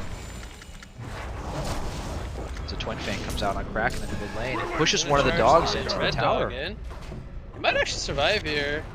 Kinesis kind of preventing the kill to happen, so just his presence being here, as he does also throw down a Nif pod, I believe, that was a level 2 heal.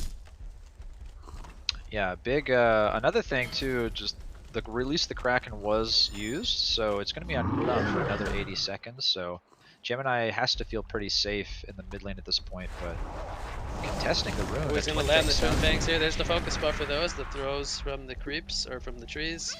Comes from Kinesis. They get a regen on the Gemini, and it's a good job from Doghouse to stop Kraken from getting that rune. Also have a counter ward here in the mid lane, which I believe they should see that ward on the uphill once they get vision. Yeah, these cores on the side of Doghouse are just having not well, yeah, Doghouse's cores are just really struggling at this point. Not a single one of them is above 300 GPM, whereas you know you've got all three for Slavic, you know, at 350 or so or higher. So yep, once again, just momentum on the side of Slavic. Chipper going down here to Engineer. Was that a mine trap that took him out? I missed that. I missed it as well. I feel like it had to have been a mine trap, or either that or Chipper was already low. Dude's being a miner. He's got the mines here in the bot lane for later. There's a trampoline on the Nymphora. Will they be able to burst him down? They will. The heal couldn't get exploded, and now Oogie could be in some trouble. No, he's going to get the focus buffer. He's thinking about going back in, but still not that tanky as they have the spells coming back up soon. So they get the kill there on the Nymphora as he is currently 1 and 2. Kraken given a lot of space here in the mid lane to Gemini, who's, you know, maybe pushing a little bit closer to his Astrolabe, but Kraken taking the stacks in the jungle, so he's not giving that space for free necessarily. Right. He is getting something accomplished in the jungle as he's also rotating towards the bottom lane. All three players from Doghouse underneath this ward. Being spotted, yeah, exactly. We see the Tarquake's coming in on the Engineer. He's gonna try to kick himself to safety. He's got the mines here. Kraken not gonna aggro them for now. They're trying to bait to the mines here. Oogie's gonna, oh, with the chipper! It's gonna be a double tap with the mines, and now Kraken is in some trouble. The ports are coming in from Doghouse, and they will take out both the Nymphora and the Kraken. It's 4 players dead, Sean. A 3-man mine trap gonna set up a double kill, starting that off. Very, very beautiful to watch. Oh yeah, now this is it. So Doghouse just really starting to even out the pace of the match now. So what was once a near 3k gold lead for Slavic has dissipated into only about 400. So the match is basically about even gold wise. A little bit of an XP advantage, probably due to maybe that jungle farming that Kraken took care of, but little quadruple stack here from Chipper. I don't know if the camera caught that, but that just shows you the power of that hero as a stacker. My goodness. Oh yeah. I want to see him get the Ophelia's pact. I don't think he has that picked up, unless he got it completed, but I feel like he would have maybe some more gold in the bank if he had that already on him, so let's see if he picks up that item. Actually, as I say that, look what he's got in his inventory. Just a little bit too late, unfortunately. Didn't have it activated for the quad stack. Oh, you know he'll get it up. He'll satisfy the requirement of that quest real quick with being able to do that. Madman getting Falcon Madman punched. here in the top, but he has the plated creeps. We'll see if he can make the escape. He's gonna avoid the rotten grasp here. Throws out a barrel roll. He's got another stock coming up. Might be baiting this more than anything as Kinesis is coming in. But Deadwood, I think he's a little bit too fast there. He's got the Ghost Marchers and the clear cutting still up. So we see the heal coming in from Kinesis, and I really like the pod where Kinesis to kind of support his 2 cores. Yeah. Gemini, I see him constantly healing them. Also noticing the fact that, you know, he is a position 4. Oh, mine's bottom lane. Oh, it was so close. Nymph almost walked in there. And well, they're still gonna be there though for four more mines. They do decide to take a fight down here. Oh, it's Deadwood finding a kill on Kinesis. Deadwood level 10 as well as Kraken, so let's see. You know, Deadwood's got 1,550 gold saved up right now. Viper in bot lane, we have Madman porting in. There's the trample coming in. Kegs Boogie into the mines, and they're going to get the kill there. Beautiful keg from Dude, and they might try to pursue this on the Nymphora. He has no heal or stun up currently. Madman leading the front lines, and the port is coming in. Nymph gonna get energy filled it up, and he's gonna pour it in on the Deadwood into the energy field, getting keg back in, and Deadwood can't get anything off, John. He's gonna fall. A double tap comes out for the Madman. Another port. Will this one land? It might, as Chipper and Kraken are going to be here now. Kraken does not stun up the Madman. Chipper Rocket's gonna land here on the Engineer. He will fall. And they will get a return kill, bringing down the serial killer streak. But now Gemini is here. He uses to release the Kraken, and he will catch the Gemini, but he will fall. And Oogie trying to get the return kill. A nice sidestep by Foz. He does have the Astrolabe picked up. Oogie could be in some trouble here. The Obliterate is activated. We'll see if the team support gets here in time. He's throwing out the Tarquakes, trying to pick a target, but not going to find one, as the only casualty this fight will be the engineer for the side of Doghouse. And well, they're thinking about maybe re-engaging here. Madman gets the health pot, gonna heal himself up.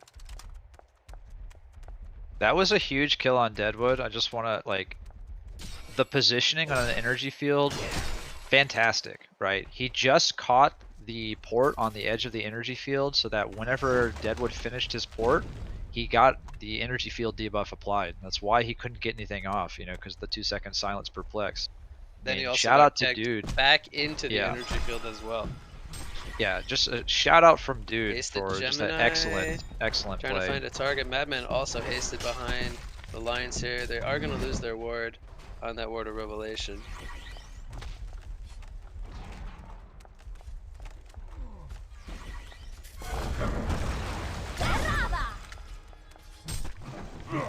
Middle lane.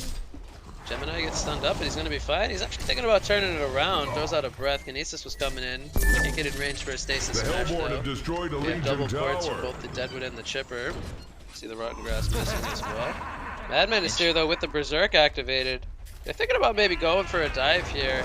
Twin Fake's done. Gonna line up. There's the stasis smash. They're gonna force out the release the Kraken. Doesn't land onto anyone. More of a defensive release the Kraken than anything. And, well, you know, not really too much harm done here, as they do force Slavic Angels United to use or release the Kraken.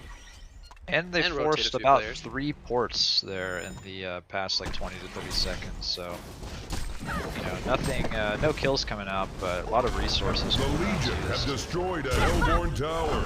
And in the meantime, something that we didn't mention, you know, Engineer pushes that first tier 1 tower bot, so. Madman top going behind top. enemy lines here. There is a Willowmaker up. Deadwood's trying to pick a target, but I'm a little bit surprised. Yeah, he's gonna go in on Madman. I guess he maybe didn't want to use his Willowmaker on him. Energy field is down in the background, holding Chipper currently. And Madman, will he be able to get out of this is the question. As Engineer, he currently has some mines up here. Oh no, the creeps are gonna take out the mines. He does deny himself, by the way, to the ancient camp there. And Madman, he does fall. Gets sniped out by the Tarquakes. So yeah, well, it didn't end up working out for them here, John.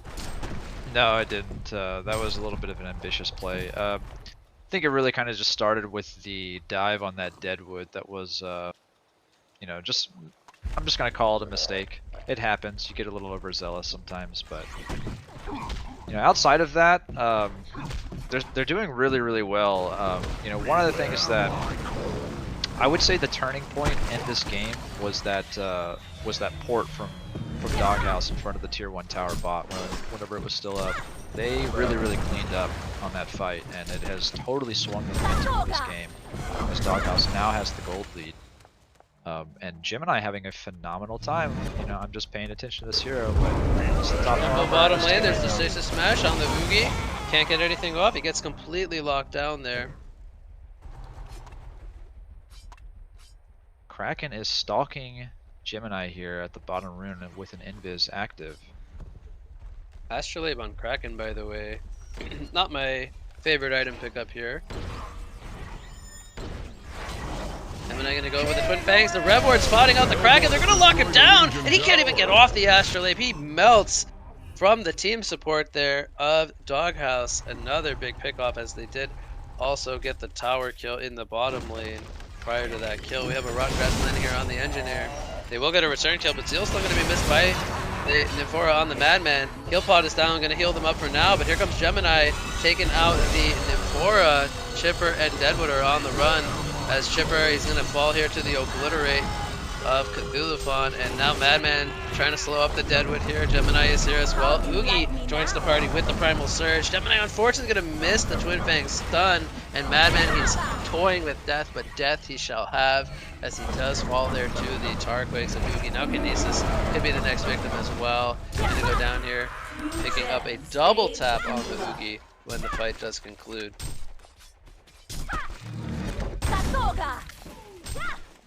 Yeah, I mean, that was a pretty ambitious charge, but okay. Gemini going in, not going to find the Twin Fang stun. Yeah, Gemini got the Astrolabe up in 1 second. He's gonna go ahead and throw it out, but there's a release of Kraken and Gemini. I don't think he's getting out of this one. So Doghouse kind of 1 by 1. They're getting a little bit too overconfident, I would say. Killabomb falls there as well. And well, the score is tied up here at 18 apiece, but we see the experience lead favoring our Legion side. Still a gold lead for the Hellborn side. It's, I mean, it was pretty sizable, but now it's kind of shrinking down to near even. But, yeah, I mean, I know that Doghouse's style is like aggression, aggression, aggression, but you almost kind of want to see them play a little bit more passively with this, with the Star Kraken Spin. gonna miss the charge here. We'll see if they can get any counter kills. Grasp also missing from the Deadwood.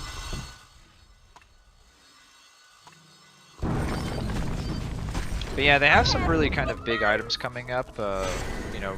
So I would say one of the things that is maybe kind of setting them back in some of these team fights. It seems like Dude has taken a little bit more of a passive standpoint, as he's actually 3/4 of the way finished with the staff at this point, which is actually going to be really big. I know you play a lot of Engineer. How do you feel about staff on Engineer? Staff is a great pickup. I mean, I don't necessarily always personally myself go for the first item staff, but I mean, that's a great teamfight tool assistance. I'm not sure if you know how it works, but you can throw the energy field to a location rather than it spawning on top of yourself. So that in itself is pretty nice, but it also does amp up the... Well, Madman picks off Nymphora there. He had double damage, so I think that was a quick kill on the Nymphora. Probably hit him down in about 3 hits with the barrel roll. But it also... it does 1.5% of the enemy hero's max health per second as magic damage. So it's not a flat damage amount per second. It amps up to a percentage of their HP. Is that on top of the static damage, or is it just kind of replaced? It says also deals 1.5%, so a lot of extra damage. Okay, so it's just straight up extra. Top lane, Madman avoids the Willowmaker here as he stalks on top of the Portal Key Deadwood. Those will not be enough mines for a kill. Yeah, and then another thing we haven't really kind of paid attention. So Oogie is, you know, at 435 GPM. He has an icon, so you know that he wants to start, you know, just getting into these team fights constantly, as he might find his first icon charge on this Kinesis or bottom lane. Really a little bit in no man's land. Yeah, he sidestepped about 3 rockets and a Zeal stun, but didn't matter. Still gets taken out. You know, Snooki though has a sustainer plus 2.1k gold, so is it safe to say that this is going to turn into a Rune Axe, or do you think you might look at something like Nullstone? Nope, it's a Rune Axe. He just purchased it. I was gonna say, I don't think there's enough of a merit for a Nullstone. I agree with you, yeah. Also, Gemini's not really going the greediest item route, so I feel like he's maybe kind of taking a back burner to the position 2 role. They still want Madman to be the main soaker. Yeah, I mean, Gemini is really kind of bulked up. He's playing somewhat of a, you know, secondary initiator role. He has been very aggressive with his Twin Fang jumps this game, so it's not surprising to me that, you know, he went Ice Brand first as opposed to something maybe like Light Brand, and then just allowing Madman to take that main farmer role, as you say, as he does have the finished cleaver. So at this point, you know, and Gemini is just one of those heroes where, yeah, you like the Light Brand, you know, as a farming utility, but, you know, just I myself know this hero can just farm with nothing but levels, right? So, and being level 13, he's just going to be able to continue that as an engineer. Throws an energy field onto Deadwood in the top lane. Nymphora Port is coming in response though. Kaduavon comes in for the assisted trample. We have Mines taking out the chipper there. And Oogie and Nymphora, they're trying to get the Cthulhu kill, but he has a barrier rattle. This is not an easy target. Dream of Madness is activated. Nymphora gonna get bursted down. She does not get healed up by the pod, and now Oogie's all alone all of a sudden. Now Kraken did just pick up a portal key. We'll see what he can do with it. He's gonna charge them backwards. Not stunning up anybody, but they do get the release of Kraken landing on the Gemini. He does recombine. He's gonna come out really low in life. He will fall. Oogie holding his ground though, but he will fall, and the Icon charges will not kick in. As I believe well, he does get one in total, but they do get the Cthulhu Font there as well as the Gemini kill. So I believe that was a 3-for-2 fight in favor of Doghouse. Yeah, it's always it's such a sob story whenever Oogie is so close to being able to survive these fights. You know, he's just like tenths of a second away from getting that next Tarquake out, and you know it would have. Sorry to cut you off, but No, not a problem. Double damage Madman, and I could see Snooky's eyes just beaming at that Legion Kongor as he was running through their jungle. This could be a Kongor steal, as there's no vision here in the area for the Legion side. Yeah, and that's going to be a big factor of extending their lead. You know, they're all going to get, you know, like I said before in one of the previous matches, you know, just a chunk of gold, 5 Kongor buffs between the heroes. 15 seconds on DD. I wonder if they'll try to get their own Kongor. We see the Kraken charge in mid lane. There's the trample though. No release. The Kraken coming out. Willowmaker on top. They do bring down the Gemini. Now Cthulhu Font could be in some trouble, and I think that Doghouse is gonna just let it happen. I don't see the team support getting here. So they do lose 2 players here. Gives Oogie 3 icon charges. Now he also picks up the Sackstone. And this really big, getting this tier 1 tower is a big deal. The It's gonna help Legion them have destroyed a kinda even Hellborn up tower. well, just take away a little bit of the gold lead that Look what Dude's trying Doghouse to has do here. garnered. He's trying to delay the creep wave so they can't push the tier 2 tower. He's just being a clever nuisance. gameplay. And they're not porting back to deal with him as well. There is also still mines, 3 mines over here where Kinesis stands.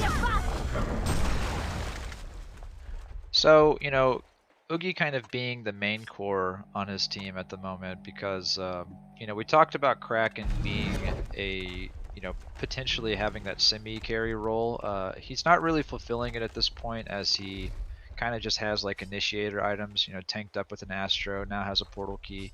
You know, wasn't able to find himself like a Soul's Bulwark and maybe, or even a staff to try and build into that high DPS role. This Cthulhu Font does get caught though.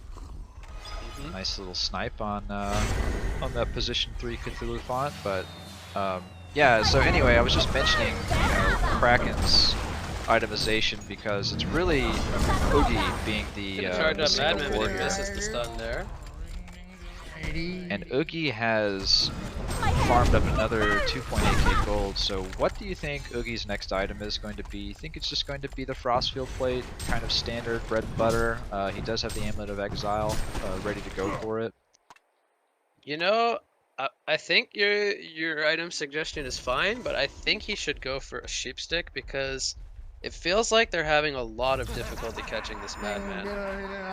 Top lane, Energy Field gets thrown down, Kraken gets perplexed. We'll see if Madman maybe... I don't know if he should dive this. This is very close to the base. So they have the mines here. Here comes the Nip Port though, and it will take out the Nymphora as he ported right on top of those mines. We have Engineer gonna sacrifice himself. It ends up being only the 2 supports getting traded. And look what Snooki does. He ports over to the Kongor, more or less baiting the entire Legion team to go over there. And Kongor Slayer is up for 8 seconds. I don't think they're gonna have enough time to get the token, John. It's gonna take a little bit longer than 8 seconds, unfortunately. But, well, you know, I think they might be fine with just getting the Kongor nonetheless. Well, with the dual core setup that they have, you know, the Kongor buffs and the extra gold is really going to show up later in the game. You know, like we mentioned as soon as the match kind of got underway, right? If Doghouse finds himself in a match that's approaching an hour mark, you know, the difference in the dual core that they have is really going to start to be more pronounced. So.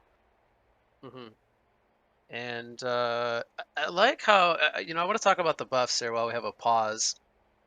the nature of Madman and Gemini are they're kind of different style of carries. Madman obviously with very high mobility, but he goes for the movement speed, which that doesn't surprise me because with the stock and the movement speed on the Kong buff, he can always in real late game replace his boots, and I feel like he still will feel comfortable with the movement speed that he will have. And then Gemini in in counterpart here, he gets movement speed based on his agility from his elemental force, which allows him to go into stats, which is different from most carries because he gets movement speed from his passive. So he can take stats instead of movement speed as a Kong buff, and I really like that Fa does that because same concept, he won't need to have his boots, also without needing the movement speed enchantment from Kongor. So something else of note about taking stats on Gemini. So first of all, disclaimer: I actually take movement speed whenever I play, but that. Okay, But continue. we could talk about that later, and it might even be the wrong pick. I'm also a greedy player. I try to go for the the 6 slot Gemini. I do a different build. Blah blah blah. It's not about me. One thing Okay. that's really nice about going stats on Gemini, especially at the early stages of the game, is the fact that the highest stat value that it gives is intellect, right? And that's a big deal for Gemini in the early stages of the game because of the cast speed, right? Right. So, being able to get a Twin Fang out faster, I mean, just these extra frames that you have to take, that you have to wait in order for a cast to come out on Gemini can actually make or break death sometimes. So having a faster Twin Fang come out, having a faster split so you can continue your stun lock combo, or having a Right. faster recombine, like it's a really big deal. So stats almost always make sense on Gemini, and Yeah. I'm glad that we had that little discussion about it. Yeah, because this passive from Gemini is really what propels him to be a super hard carry. Similarly, Madman has the Gash, which gives him bonus damage. You could argue it's his ultimate, which gives him a really high attack speed boost, the 160 at level 3, but ultimately it is his Gash, which allows him to kind of scale, right? But we have damage taken on Engineer. I like that a lot. It boosts his mind damage as well as just the energy field. He has the staff picked up, so it makes a lot of sense he goes for damage here. Let's We have rock. damage on Kinesis, which I feel like Kinesis is maybe more lenient to what he takes instead of with stats, speed or damage. I don't think I criticized him too much for whatever he took. But mid lane we have a Storm Spirit, release the Kraken combo on Gemini. This should be a kill. He gets completely locked down. So right out the gates of the pause there, we see him get caught. But the Cthulhu Font goes for movement speed. Does anything really surprise you from top to bottom? No, not really. I like movement speed on Cthulhu Font just so you can kind of position and chase down people a little bit more effectively with Dreams of Madness, who, by the way, Engineer went Hold ahead that and thought, gave him the trample middle staff. lane on the Kraken. There's the energy field going to go down. He is going to keg him up. Now he does have his Storm Spirit available. Destroyed a Legion tower. Down, and it looks like everyone's going to be too tanky. While this fight was going on, no kills happening, we had Madman push the bottom tower, so we're going to get a tier 2 tower down in the bot lane. Yeah, so I just, right as that fight broke out, I wanted to mention the fact that Engineer actually upgraded his staff and gave it to Cthulhu Font. So it was another point that I mentioned at the beginning of the match whenever I saw Cthulhu Font. This hero is really nasty with the staff Dreams of Madness ultimate. And he's about 1600 gold right now, so really close to a portal key. So it's a really gross team fight ability. It's just a massive AoE Engineer, he could be getting caught here. I don't know if Dude can get on. Actually, I think he canceled his own TP. That looked really funny. But yeah, I mean, regardless of what happened there, he was a sitting duck, so he's gonna fall. We also see Madman, doing a good job of just kind of sitting in this mid lane, or bottom lane rather, and just pressuring close to the tier 3 tower. So, finishing off looks like it's going to be a Shrunken Head at this point, I would guess. Having the I 3700 gold think finished. Cleaver whispering into Shrunken is a really common item path for Madman. And against this Legion team, especially the Oogie, he's going to need a Shrunken sooner rather than later. Just so he can, join his team if he so chooses. Now, I think where the debate comes in is what he buys after the Shrunken, because that's where I think it starts to get kind of interesting. And I want to get your take on what you think he should go for. And we can go over that as we have some Nullfire. downtime here. Yeah. You know what I'm gonna say? I'm just gonna say I Nullfire. love. It's, No, see, the thing is, I agree with you. I love Nullfire on Madman, and I think whenever you're against an Oogie, Nullfire is like, to me, almost a clear cut that this is a good choice. But I will say, because again, I have the scrim advantage over you here, John. So Sure, I sure. will use maybe some scrim knowledge here. And I have seen Snooki go for The Legion Dawnbringer have destroyed following a Hellborn his tower. Drunken Head, which to me Interesting. I feel like Dawnbringer doesn't do a whole lot for Madman. I feel like, when you think of Madman, you think of he's really fast, he wants to sit on a target and chase them down, right? So Dawnbringer, sure, it gives you mobility, which you already have a lot of, but you don't really necessarily need the slow, I feel like. If you have a Nullfire Blade, you kind of get that slow effect, and on top of it, your mana burning, which in its own right is really strong. But also, I want to say alternatively to a Nullfire Blade, he could go something like a Brutalizer. Just having the bash to stop Oogie from casting could also prove to be really good. Or at least the Kraken comes out, Energy Field is thrown. We got the Engineer and the Kinesis getting picked off here. Looks like there was not a Nim Teleport actually, they just kind of get caught here. And 2 more players will fall here for Doghouse, so we'll see what Slavic can do with the 5 versus 3 current advantage, but do you think something also like a Brutalizer I'm as well makes 100% sense? with you. I really love Brutalizer on Madman. It's actually one of my go-to item builds is Nullfire Brutalizer. I think those items just synergize perfectly. Nullfire has such massive utility. The only thing I will say about maybe having a little bit of overlap on Dawnbringer, you said it might be a little bit necessary, is... Oh, he stormed himself! Madman got his Shrunken Head off. We'll see if they can counter here. Now again, 2 players are still dead for Doghouse, so the Shrunken gonna more so just prevent his death more than anything. But yeah, he did storm himself there instead of the Madman. Yep. I was just going to say there is something to be said for the Dawnbringer on attack slow going through Shrunken Head that is active. There is so that is something one to of be the said big for that. advantages of it. So, with that being said, do you like an item like Dawnbringer on Madman? Because personally, for myself, I'm not completely sold on that item path. I think that I would like it if he skipped Cleaver. So I think that Dawnbringer Okay. would kind of make sense on Madman if he was like really struggling to get a Cleaver. So you like it more of a farming item, like Yeah, in because exchange just for the way cleaver? that Okay. exactly, just because of the way that Dawnbringer works now, right? Where it's it applies the searing effect on direct damage, so you can stalk through a creep wave or a jungle stack and apply the searing effect, and then keep it rolling with a barrel roll on all of them. And yeah, it kind of makes sense from that standpoint. Madman getting jumped on here in the mid lane. Okay, Energy Field is down, busting them initially, and he does have his Shrunken Head back up. I don't know if that just came up or not, but we'll see. At least they do throw out the Energy Field to keep him alive there. And at least the Kraken, it looks like, either was used or was put on cooldown within the last 20 seconds there. So, do we want to go over any item paths for Legion? We've been looking mostly at Hellborn so far. Yeah, I mean, we have you a mentioned Nymph top lane. Madman could be in some trouble here. He's gonna have to do some jukes, but Snooki's being really slippery here. Now the creep wave is spawning, and he might get spotted here. He's being really greedy. I don't know if he spotted out this import. But meanwhile, bottom lane, they take out the Kraken. There's the Storm Spirit from Kinesis stopping Oogie from chasing. And it looks like they will pick off the Kraken. As Chipper gonna maybe run into Madman here. But Chipper just ports away. Okay. yeah. So Chipper managed to find himself a Staff of the Master, which is significant this game. Oh, Deadwood. Oh, he's gonna PK away from Cthulhu and Madman. I think he's fine actually. He's gonna clear cutting through the trees. Go ahead.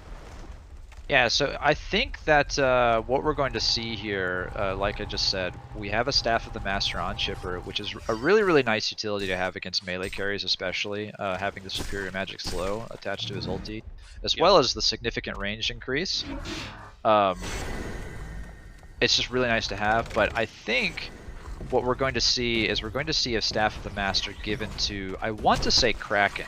And the reason for that is that, I mentioned that Kraken was kind of going a main initiator role, kind of stepping aside the potential for semi-carry position, but we have a Soul's Bulwark on Kraken, which means he's going to eventually push for a Demonic Breastplate, and if he is given a free staff from Chipper, that is going to reduce the cooldown on Splash to 3 seconds, which essentially means that he's going to be able to proc it on, I want to say, like every other attack. And then obviously if somebody is inside of a Whirlpool, it's going to refresh on every attack. So if he does get a free staff from Chipper, he is going to increase his damage output significantly. And we'll probably allow him to kind of keep up at least for a while in terms of the damage output versus Gemini and Madman. And then a Sheep Stick is picked up on Oogie, so that's another big pickup for the Legion side. I talked about how I would have liked to have seen this before the Frostfield play, just because I feel like they really lacked the catch from Madman. But it is going to come out now. Now, it's still obviously a great pickup. He has the Frostfield play as well, so I feel like... or actually, I want to ask you, do you feel like they're at a timing where they kind of want to just go? We have Doghouse doing their Convoy here. It's going to get scouted out by the Rockets, but it's already getting finished off here. Yeah, I think Legion's so. on the clock here? I think they are a little bit, because like I said, you know, kind of at the tail end of what I was saying about Kraken, you know, Kraken's going to be able to keep up the damage output versus Madman and Gemini for a time. You know, Madman's got 3.4k gold saved up right now, so he's almost finishing his next item. Now, obviously, Legion, we have God information, so Legion doesn't quite know that, but you know, they picked up a few significant pickups just now, right? Not only did they finish the Sheep Stick on Oogie, but they also picked up a Shrunken Head on Deadwood. So, with that alongside the Staff of the Master on Chipper, you know, they have a really nice little triplet of item timings going on here. So I would like to see them kind of go as you just said, and utilize, you know, just the items that they just picked up. So Punch Dagger on Cthulhu, he had the PK, got the staff given to him as this barbed armor. I think that's yeah, still that's going to be that, barbed right? armor. Yeah, and I it makes a love lot of the sense. Synergy between staff and barbed armor. Yeah, and then also just a lot of strength. You know, 12 extra strength synergizes with his E passive as well, and they are making a push for this tier 3 tower. Well, I'm gonna do a backwards trample there. I think he's gonna hold off on the Dream of Madness for now. There's the glyph coming out as the creep wave is killed, and we see the port backs from everybody but Gemini. He's currently in the bot lane. Activates the Energizer, gonna try to put some tower pressure. Meanwhile, we have the energy field down. Lilithon is going to fall. He did not get his Dream of Madness off. A little bit surprised by that. At least the Kraken gonna catch Kinesis here. He throws out a Stasis Smash, and we see Doghouse is 2 players here. But Gemini is gonna force a step back for now. Madman as well, kind of cutting the creep wave. Are you surprised we're not seeing like the full 5-on-5 clash, or do you feel like Doghouse kind of needs to play like this for now? I am a little bit surprised. Obviously, with the way that Cthulhu went in, I don't even want to say it was a Madman going mistake. in, by the way, in the back line here, forces the Shrunken out. There's the Bound Eye as well on the Deadwood. And we have Oogie taking pressure, but the Shrunken's going to wear off soon. We have the Sheep Stick coming out on the Madman, and I don't see how he's going to get out of this. There is the charge from Kraken onto both the Gemini and the Madman, and Gemini holding his ground for now, but without a Twin Fang jump, I don't know how he gets out of this jump. He's going to fall, and there's going to be a buyback on the Madman as well. Madman holding a lot of gold. He currently, I don't want to say refuses to spend it, but 3,500 plus the buyback that he just used with the death. I mean, might want to, you know, you might look back on that and say, well, he could have had an item on top of what he currently has. We're going to lose the first set here. Slavic Angels United, they're going to take a foothold here in Game 3. Absolutely. This is a fantastic series of events for them. And they're even thinking about going for the second tower. As you know, the fortification was used a couple of minutes ago. It's not going to be up for quite a bit of time. And, you know, Oogie is so tanky. He can just sit here on the tower while they just chip it down with both of their tanky carries. So, About half HP I want to to go it. back to their decision, you know, not to fight here.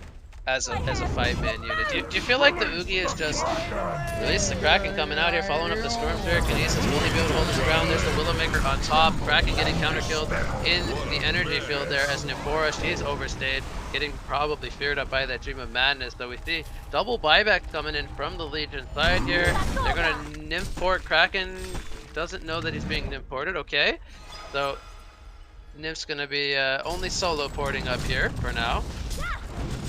Yeah, without Kraken here, and they're still going for this tier 3 tower. I mean, they were looking really strong Gemini jumping in here. with the stun. He's going to get tableted over the cliff here. EZfullClan eats the sheep stick for the team, and he will get locked on by the chainsaws. Meanwhile, Oogie, can they bring him down, though, is the question. He's holding his ground, but he will fall. And again, Kraken is not here because he didn't join the Nymph port.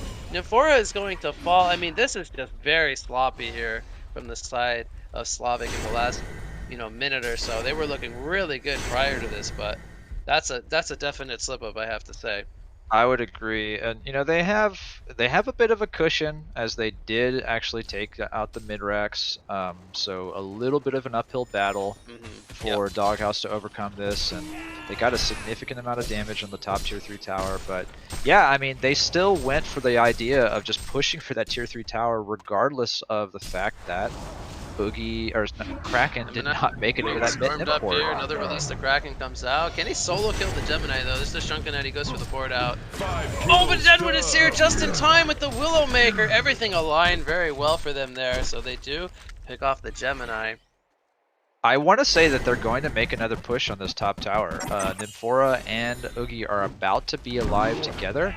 Now, Deadwood does need to be careful because Madman is on his heels.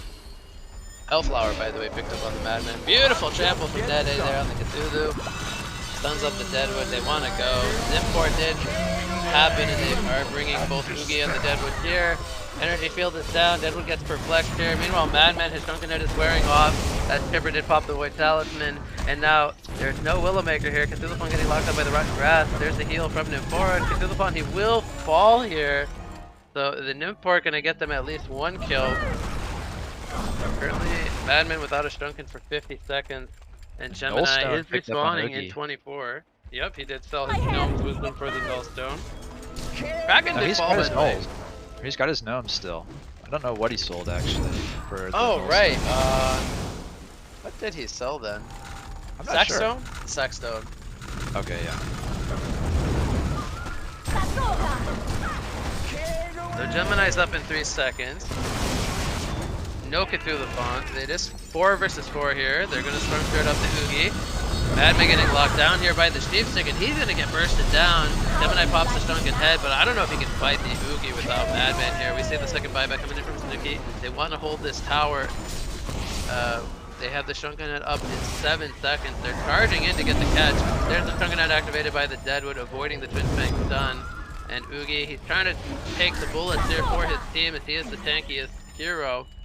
And we're seeing them look to re-engage here. Kraken has now respawned with the Veiled Rock, currently running up from the mid lane. Another Sheep Stick happens here on the Madman. They don't have a way to save it, but he does get the Shrunken Head off as the energy field comes in. There's the Twin Fang jump in the background, and Bo is going to take out both the supports. They are down 2 players now. Release the Kraken, going to line up on the Madman and the Cthulhu Fawn. There's the charge. It will stun them up initially, but here comes the fear from the Cthulhu Fawn. He's trying to take all of the blows for his team. As Oogie getting held down here, will he be able to hold his ground? As Twin Fangs will take him out, and they also take out the Kraken. It's a hat-trick coming out for Faw when the fight concludes. And what a big fight, John, as the Doghouse holds their team together here with the buyback coming in from the Madman. Holy cow, Wig, how are you still breathing? I'm good, I'm good. That was an insane fight. I mean, we saw the Dreams of Madness right there at the tail end really kind of conclude that team fight together successfully for Doghouse. I can't even speak. Yeah, there's just so much going on in that fight. I can't even recap it, but big point to mention is the fact that Madman did buy back to make it a success, and he is out of buybacks now. And gosh, man, the intensity in this match has just ramped up here in the past 5 to 10. This is insane. So Gemini, he's got 3,000 gold in the bank. Obviously, Madman's had to use a lot of his gold towards buybacks, but he did pick up the Hellflower as his last item. What would you like to see Gemini build into as his next item? Is there something he needs, like to deal with the Oogie necessarily, or is it just bulking himself up with more stats? What do you feel like he should go for here? Jeez, you know, it's a really good question. I wouldn't mind seeing something, maybe like pushing into a Genjuro, just for more agility. Also, just having a little bit of sneakiness. You know, they don't have. Well, actually, I kind of might double back on that because they already do have an invis source from Madman, but there really hasn't been that much purchasing of Dusk. There is a Boundai up on Deadwood now, but Yeah. yeah, I mean, I still like Genjuro as an item on Gemini just because it allows him to be a little extra sneaky, gives him an extra source of movement speed, but he does actually finish the light brand, so he is going for the full Dawnbringer.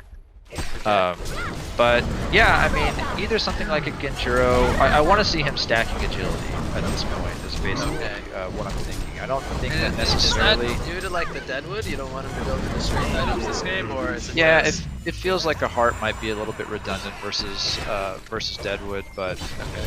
Well, we have the glyph here at the Legion base with the fall back into retreat mode. Both sides traded Kongors. I don't think we mentioned it, but we probably caught it on camera. Yeah, they definitely did trade Kongors there, but yeah, the reason is just because I want to see him get additional armor, because there is, you know, quite a lot of physical damage coming out between Kraken and Deadwood. Obviously, the Falcon Punch scales with the amount of strength that he has, but he also has the Shrunken Head, right, which is going to make him immune to pretty much all sources of magic damage on the side of Legion, which means that he's only going to be taking damage from auto attacks for a time. So I really feel like Agi stacking is going to benefit him greatly here, as well as just synergizing really well with the movement speed aspect of Elemental Force. Boundai gonna find a ward here in the Legion jungle. Oogie's still the top farmer here, 580 gold per minute, and again he has both his buybacks should he choose to farm up enough gold for that, whereas the Madman currently out. Gemini having both as well though. And across the board on Legion, 3 players with only 1 remaining, being the Nymph, Kraken, and Deadwood. Top lane, they're gonna find the Kraken up here. There's the Hellflower coming in from Madman, Trample from Cthulhuphon as well, and Kraken gonna get spotted here. He Storm Spirits himself, but again, this is just delaying. He does use the release of Kraken. Meanwhile, the fight continuing in the jungle here. Stasis Smash on the Yugi. Do they have the damage to bring him down? As he is stuck in the energy field, but he gets the Shrunken Head off, and now he's gonna counter with the Sheep Stick on the Madman. There's Storm Spirit coming in from the Kinesis.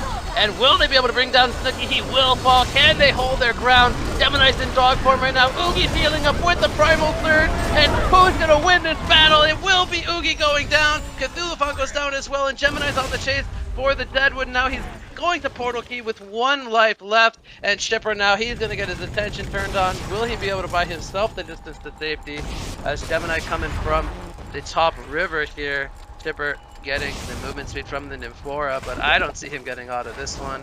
Pending an amazing tablet use, but there's the keg stun from Dude, and it ends up being a 3-for-2 fight here, favoring the Doghouse. They at least survive on their Gemini.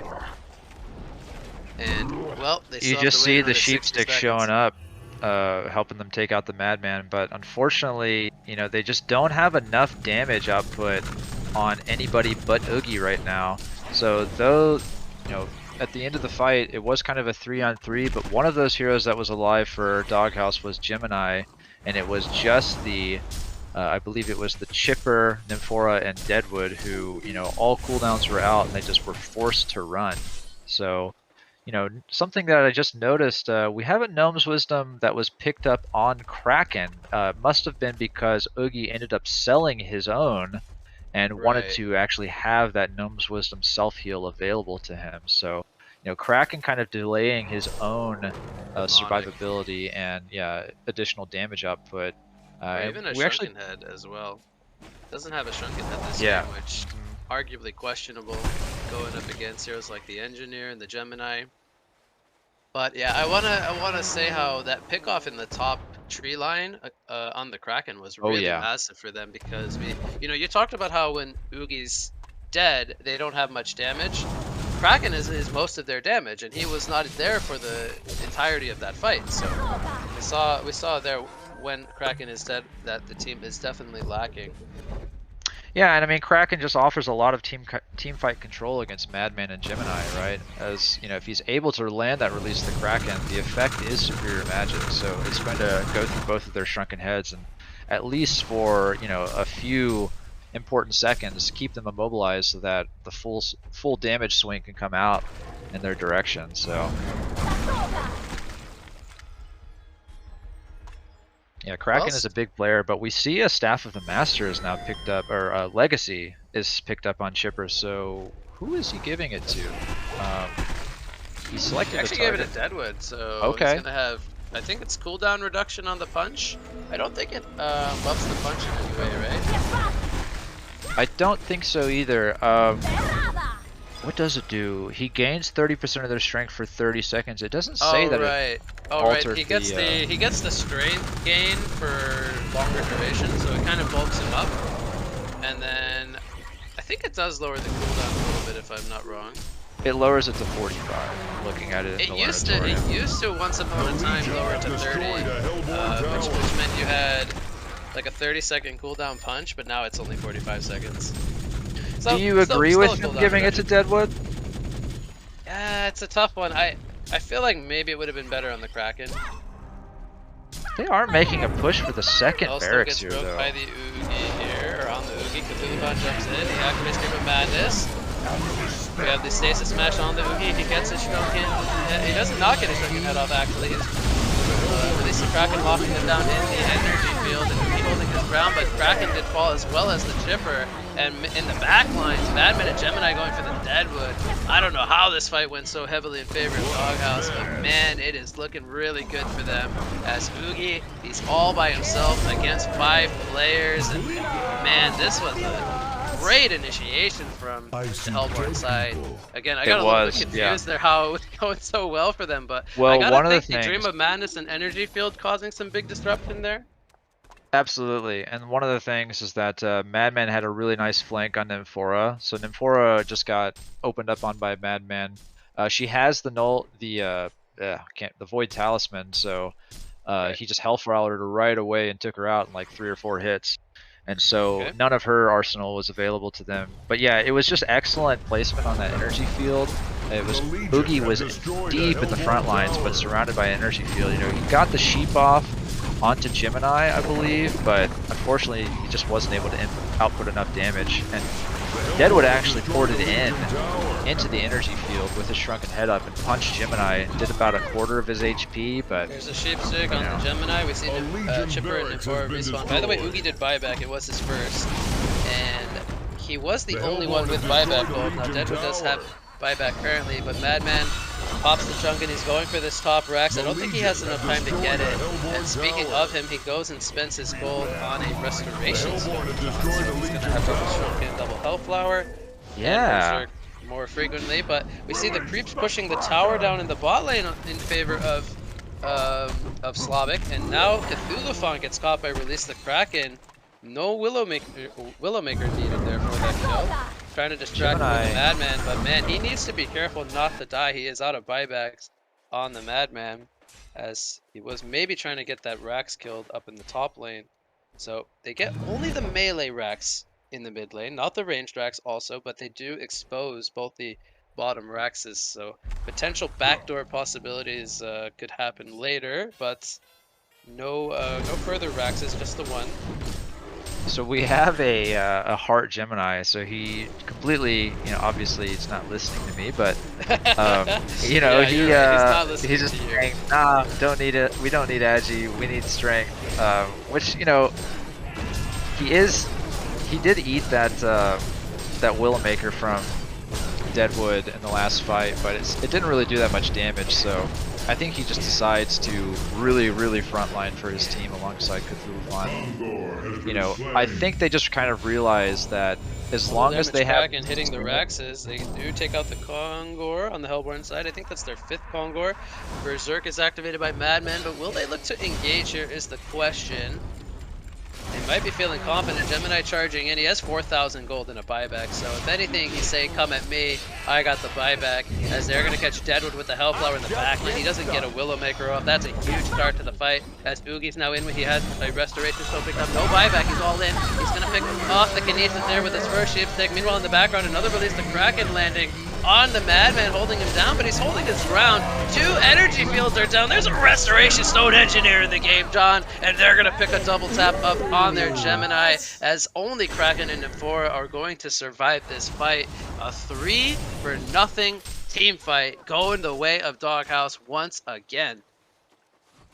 Symbol picked up on Madman. You pointed out the Resto Stone. I actually saw it prior to the fight, kind of breaking out full swing, but you know, I just let you take the mic because these fights are crazy and we need you calling out the events. Like, I don't know how you're doing it, Wig, honestly, and I hope that you know, our viewership is as impressed as I am, because you are mouthing out the events of these fights faster than my brain can even process what's going on. So it's just really impressive and fun to listen to. We had a buyback from Chipper here. It is his first, but again, they are still currently down 2 players. The top racks, we see it falling.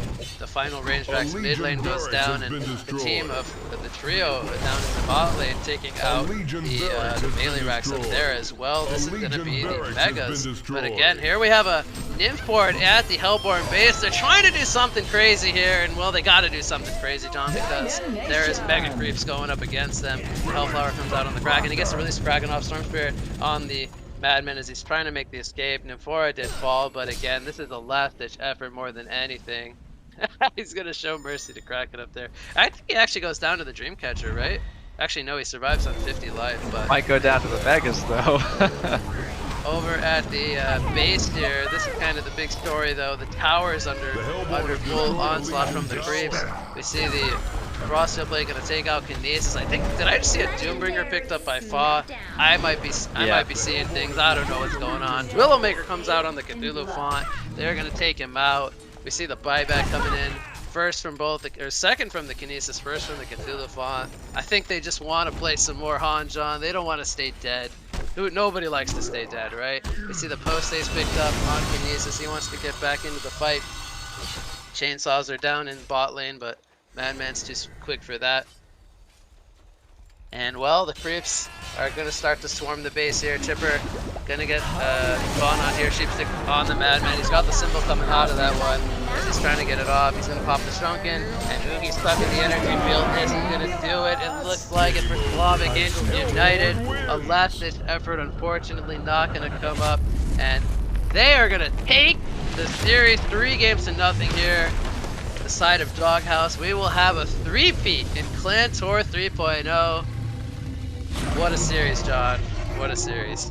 Final thoughts? It was a good series. Obviously, you don't like to see it in 3-0, but at least at that last match, we saw a really, really good performance from Slavic in the beginning stages of it. And honestly, they were riding it out pretty solid into the late game stages. You know, they got that first set of barracks and made an attempt at the second set.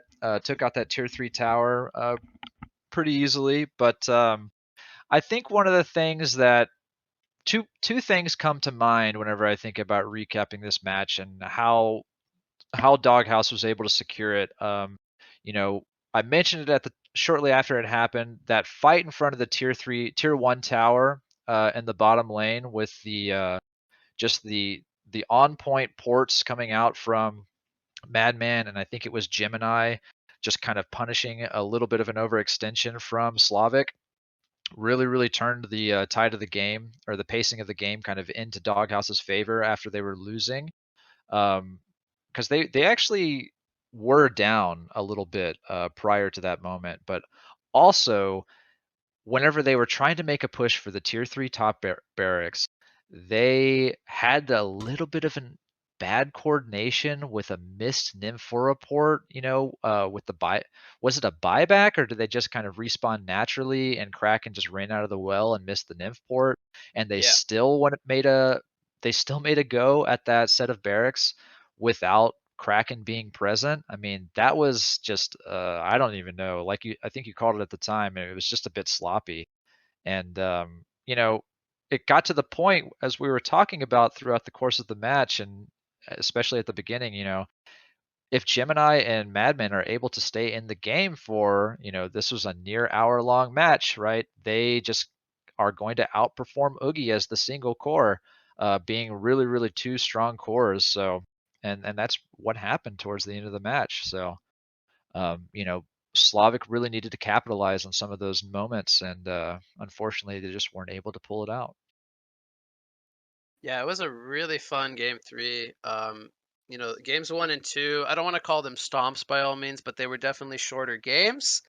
Maybe we could call the second game a stomp, as the I second think game so, was, or yeah. the That first game. tremble. The first game was fairly competitive. Just Doghouse ended up pulling out, with some good fights toward the end there. But the third game was definitely the closest of the 3. We got to see some pretty good Han for about an hour, I would say. That was a really fun game 3. But unfortunately, the series does come to a conclusion here. And, I said it before, Doghouse, they're going to be 3-peat winners here in ClanTour.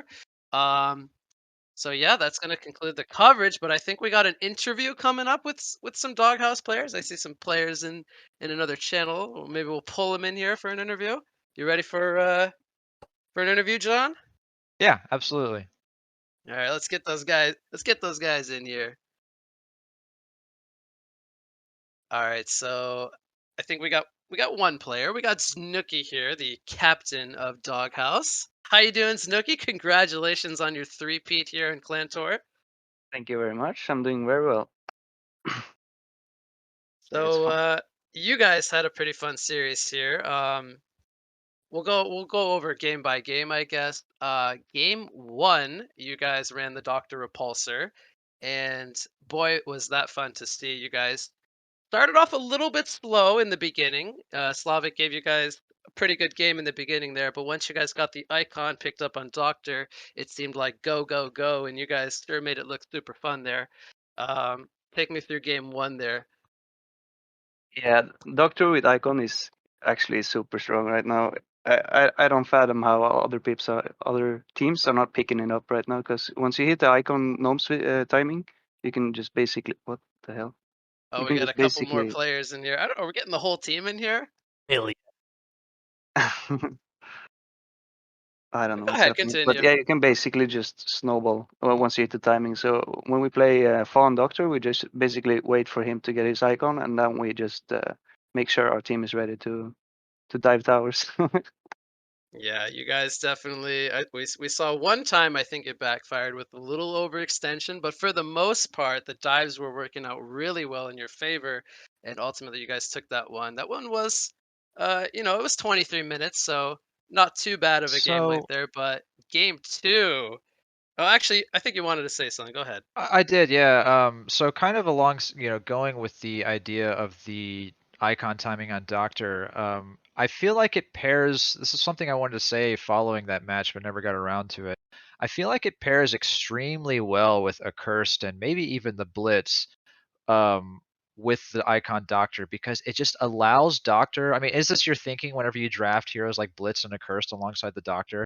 It allows Doctor to make these crazy risky dives because he can essentially kind of just like get out because he gets debuffed by Accursed, or he gets quickened by Blitz, and is able to just get in there, maybe even lose most of his mana, but just quickly reposition anyway. That's well, when we draft a curse to Doctor, it's just to secure his laning phase, because Okay. you just have to get past the stage of a Doctor getting icon, and to get to that point, we need to make sure he has a good lane. So if they choose to focus Doctor, we put a curse on his lane to protect him. Otherwise, we just lane a curse somewhere else. So if they put everything on shutting down Doctor, then I'm gonna have farm, and Chris is gonna have farm. Gotcha. And if they shut down us, Paul is gonna have farm. It's basically, you see us every single game. We choose usually 2 cores to have farm. Just go for Doctor Icon and Yeah, then we lay just back. kill him. Okay, yeah. So for the viewers here, I mean, we can see you guys are we pretty much got like the whole Doghouse team in here, minus maybe one player.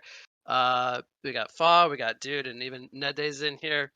So Hello. I'll let John actually go ahead and ask some questions, and maybe you have for the players. Yeah, sure. So take me through your draft as well. I mean, what's going through your head as soon as you just, you see these first set of blind bands coming out? I mean, what is your first pick mentality, right? Because it seems like they're always trying to ban out a Fa hero against you Yeah. guys, right? Or, I I mean, you mean, we can't saw ban that them going all. exactly. There's too We many saw that heroes, going man. into game 3 where they just banned.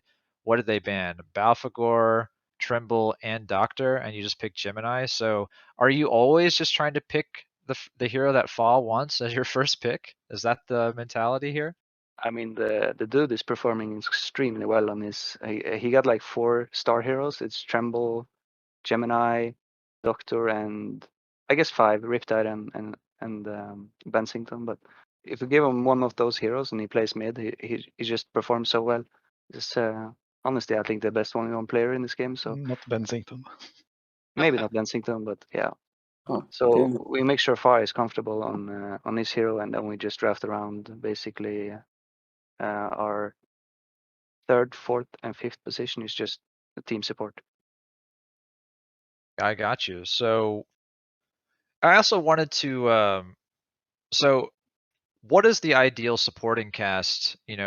I mean, it seems like Dude is always playing either like Rampage or NG, or like what is some of your other, like what is the position 4 idea for Dude typically? It's just whenever I tell dude what to do, you just roam around, stack woods, maybe gank.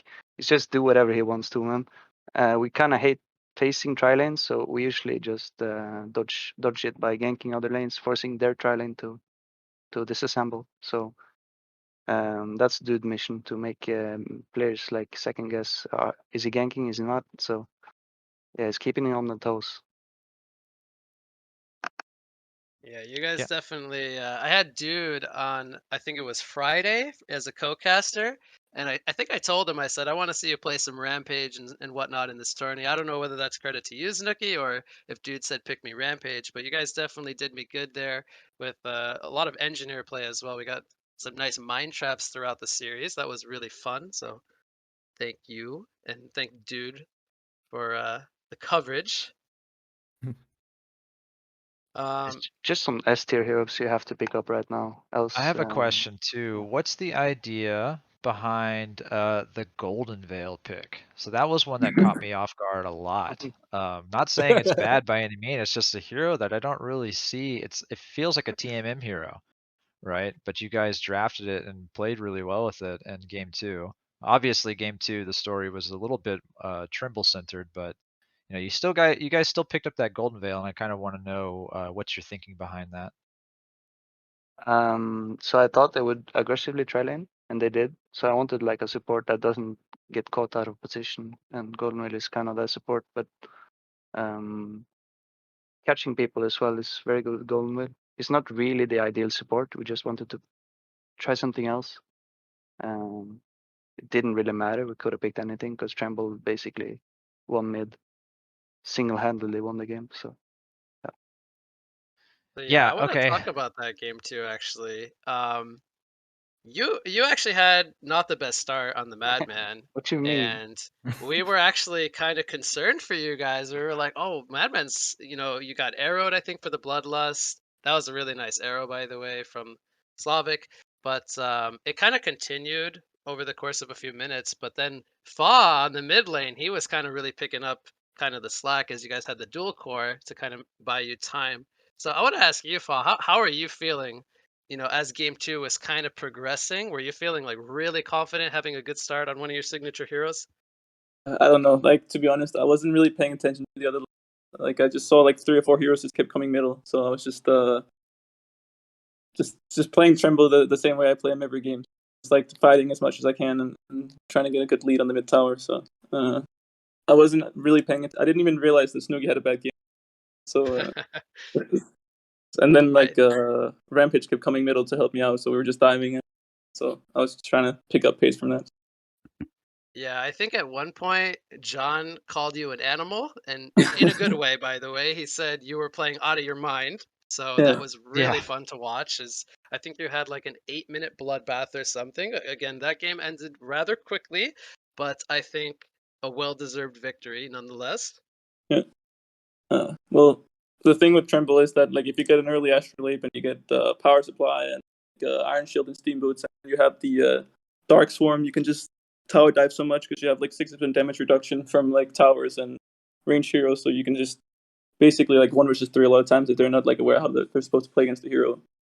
Take me Tremble isn't- through that matchup a little bit, because you were going against an electrician there in the mid lane, and electrician is kind of a staple hero that has a lot of success in melee versus melee matchups. But it's just seemed like you started to dominate that lane right out of the gate. So exactly how are you putting that much pressure on an electrician early on to make sure that you just secure that lane? Well, basically from the start of the game, we like sent 4 heroes middle to like help me cut all the trees with my terraform. So whenever like, and then when I get level 3, I have 2 points in my Dark Swarm with the Q ability. To some degree, it kind of works the same way as Swift Blade's spin, because I can just like deal damage while I'm right clicking. So I'm just harassing with my Q as much as I can, and then they can't really go back to eat trees because they have to go super far back. So they like missed out on like half the creep waves from like having to go back and reach it. And then whenever I'm out of mana, I just like port back to base, get full mana, and like rinse repeat. And then I just try to like I don't really buy bottle because I want to have as many early stats as possible, so I have like more chance to like take all the CS and all the denies. And then once you have the like a bracer and a power supply, you have like an iron shield, you have a decent amount of like auto tech damage and a lot of stats, then you can just kind of start diving towers. You're gonna then when make you get- people spam Tremble in Team M now for don't you really secrets? Yeah, I mean, you heard it. A little mini Trimble tutorial, guys, Yeah. for everybody out there. So there's the secret. Now go out and do it. No, that's a really good explanation. I appreciate your thought process behind that. And it does seem like obviously this is a 5v5 game, and so team play is everything. And so just having everybody come I mean, how many people did you say into the mid lane, like just to cut the trees and everything? And I killed Valkyrie, I killed Sulfuras, I killed Electrician and Andromeda, and so they're all just coming middle and like kind of. I feel like honestly they should have just kind of cut their losses pretty early on when Electrician was having a hard time, and just like kind of let me, because I'm just sitting there killing the creeps. I can't really like cause that much pressure, but if they just constantly come and feed me more, it's kind of spirals out of control. So. Right. But it could have gone either way. But I just had a really good start, so it's hard for them to do a whole lot. So game 3 was arguably the closest of the games, and ultimately you guys did win that one, but it did take almost an hour. And well, you guys were on the back burner for a little bit of that one as we saw the pressure coming at your base. I have a question here, and I guess I'll throw this one to Dude and Blur, whoever wants to answer it. There was a fight where I think you guys chose to not TP back and maybe fight. I think it was the mid racks, where before you guys got racks, of course. You guys chose not to defend that as a 5-man unit. We were both surprised that you guys didn't take a 5-on-5 engagement defending your high ground there. Can one of you guys take me through maybe the decision you guys made as a team? I think it was like Fall was dead or something. I don't think we were all 5. So we were all 5, but I think we were all 5. Okay. I think we wanted to dodge because Ugi was way too strong at that moment. But then Oh yeah. some TP'd to fight and some didn't. So I remember I think I bought back that because I got caught off guard, and I bought back, and then Gemini jumped in, and then Gemini died. Then we lost the racks. So Right. after that, it was like basically just it was Cthulhu. I remember lost. Cthulhu jumping in like and just immediately Yeah, getting very true. annihilated. Like Slavic, somehow they just saw it coming or something. Cthulhu jumped in immediately, like got sheeped or something, and just got Yeah. blown I up. remember I got stormed. Kraken ulted and did ulted all game. I felt So on my skin. So I guess it's safe to say you guys weren't kind of sure whether you wanted to take the fight. Some players went in, but ultimately you guys didn't necessarily want to fight the Ugi at that point. You wanted to kind of keep delaying the game and continue getting items, I guess. Yeah, we try to keep delaying the game, so we have like refresher, Hellflower, and stuff. Double shrunken. best thing we could do there is actually just keep split pushing on. I think we were bottom top on Madman and Gemini, so I think we could have just keep split pushing, lose mid racks, and then take a fight when we have one more item. Yeah. Yeah, because like the game is not really over if they get mid racks, but if we like all go and defend and it goes poorly, then the game just ends right there. So I think we're just trying not to throw right there. It's interesting to me, you guys. I feel like you guys might be one of the few teams that are willing to say we can give up our racks and feel comfortable. I think a lot of teams, and this might come maybe to experience. You guys have been playing together a long time, so you guys know your strengths probably better than anyone. But I think maybe other teams aren't willing to take that sacrifice and drop that first racks. We see a lot of times, I think, games end earlier than maybe they should because teams maybe don't try to stall out the game for as long as they could. But yeah, I like that you guys are saying you're willing to give up a Rex and continue, getting to that point where you feel strongest. Yeah, Yeah. I think you can think about it like we rather drop a Rex and take a moment to think about how we're gonna fight, rather than just dying at the first Rex and then just get another set of Rex. Right, because we see a lot of times if you guys buy back, end up dying again, oftentimes one Rax ends up into either 2 or 3, and then the game just ultimately concludes. Whereas you could just sack the one and continue with maybe 2 or 1 Rax remaining and still have some fight in you. But yeah, I like that line of thought. Mm-hmm. But even the fight on the top lane, I mean, we obviously didn't really want to take it, but we kind of had to, because I think two racks down is too much to come back from. Really, especially against an Ogi, who can basically just tank the tower hits because he has so much armor and HP. So yeah. So it's kind of had to, but it's also like if you look at that draft, they like if they get to like the 50-minute mark plus, there's basically just Oogie who's gonna do a whole lot, assuming Kraken doesn't like go full core build, but he didn't really that game. So the longer the game goes, it's more like relying on Oogie actually doing a whole lot. And with Gemini and Medman into late game, we just have a lot more like fighting power. It's not really falling in the trap of taking unnecessary fights. We had a lot of like they're kind of going as 5 throughout the game. I had got like picked off like 4 times kind of unnecessarily, and you can suddenly you can end like in a shitty situation where you're playing from ahead and suddenly you're playing from behind. I want to try to get Dude to talk here. I know he's a quiet guy. Dude, you had a Restostone staff in the 3rd game. This was really, you were really farmed. I mean, when I saw 2 energy fields down in more or less the last team fight, I was like, man, this guy's got so much farm. How do you find the farm? Tell me, please. I need to know so that I can get this farm when I play engineer. It was a 1-hour game though. just kind of comes to you. Okay. I mean, he got 15 kills. He got 15 kills though. So yeah, it's all about mind traps. Yeah. And then I did steal some stacks from 4. I had like 1 kill and 7 deaths, and then like 15 assists. In the Doctor game, I had like 1 kill, 0 deaths, and like 15 assists or some shit. So. And he doesn't buy wards. If you would have seen our shop, it will be 4 wards ready in shop. So I actually it says he bought 11 here. I'm gonna try to defend him here, and Chris bought 9 in that last game. So I'm looking at the match stats. 9-11, yeah. I actually I paused the game because I was like tilted at a certain point, so I need to like detail for a second. But it's fun though. Yeah. It's fun to play tournaments again and play scrims. It's I think it's more fun than TMM. Yeah, and it gets more players to play TMM as well because they want to get better for the scrims. So I think tournaments like this help Hon scene a lot. It's definitely been a busy 2 weeks for me myself. I've been personally casting a lot of the scrims the last 2 weeks, as I said, and boy, it's been a lot of fun, especially when once Scrim series concludes and another team's waiting to kind of take somebody's spot. So just to kind of further your point, it's been a fun time here, and definitely we have Clantons to thank for that. So again, shout out to him for hosting the tournament, of course. But I guess we've been going on for kind of a while here. I guess we'll go one by one. Unless, John, do you have any final questions for anybody? I probably should ask that. I do have a final question just for the team in general. So you guys are obviously the 3-time champions of the 3 clan tours.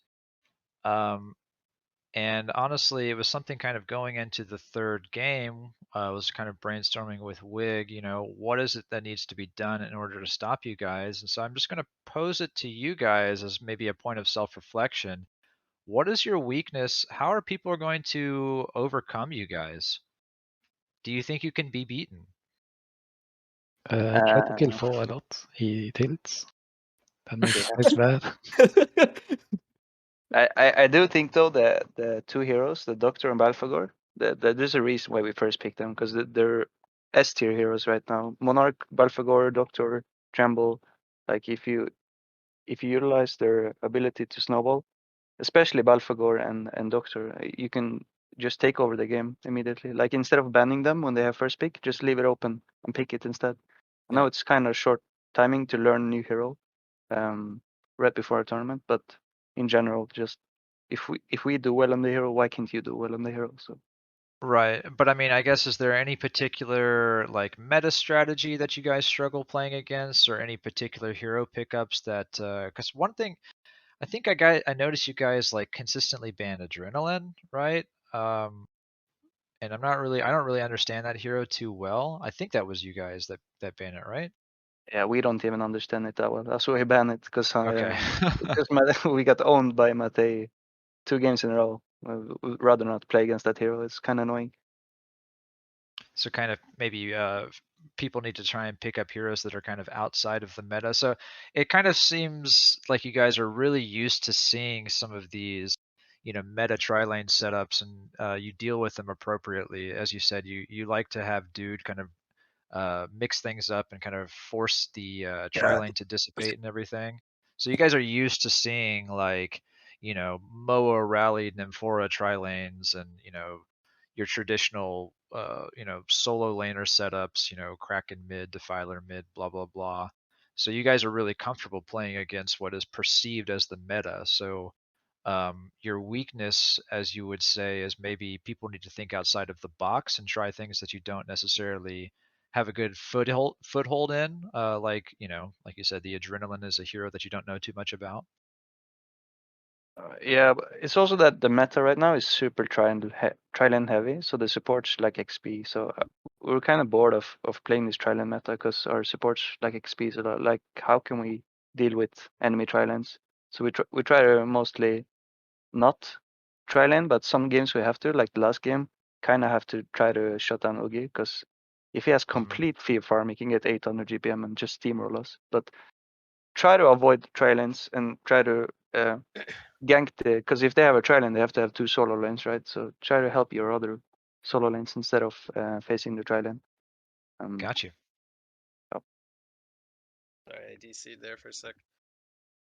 I think also maybe people kind of lack some more innovative strategies. I remember when we were playing against Imba's team, they had like some different strategies from the other teams. Like they did the keeper with the keeper behemoth flanks kind of stuff, where they're just playing like super carefully with Clanks just soaking up all the farm.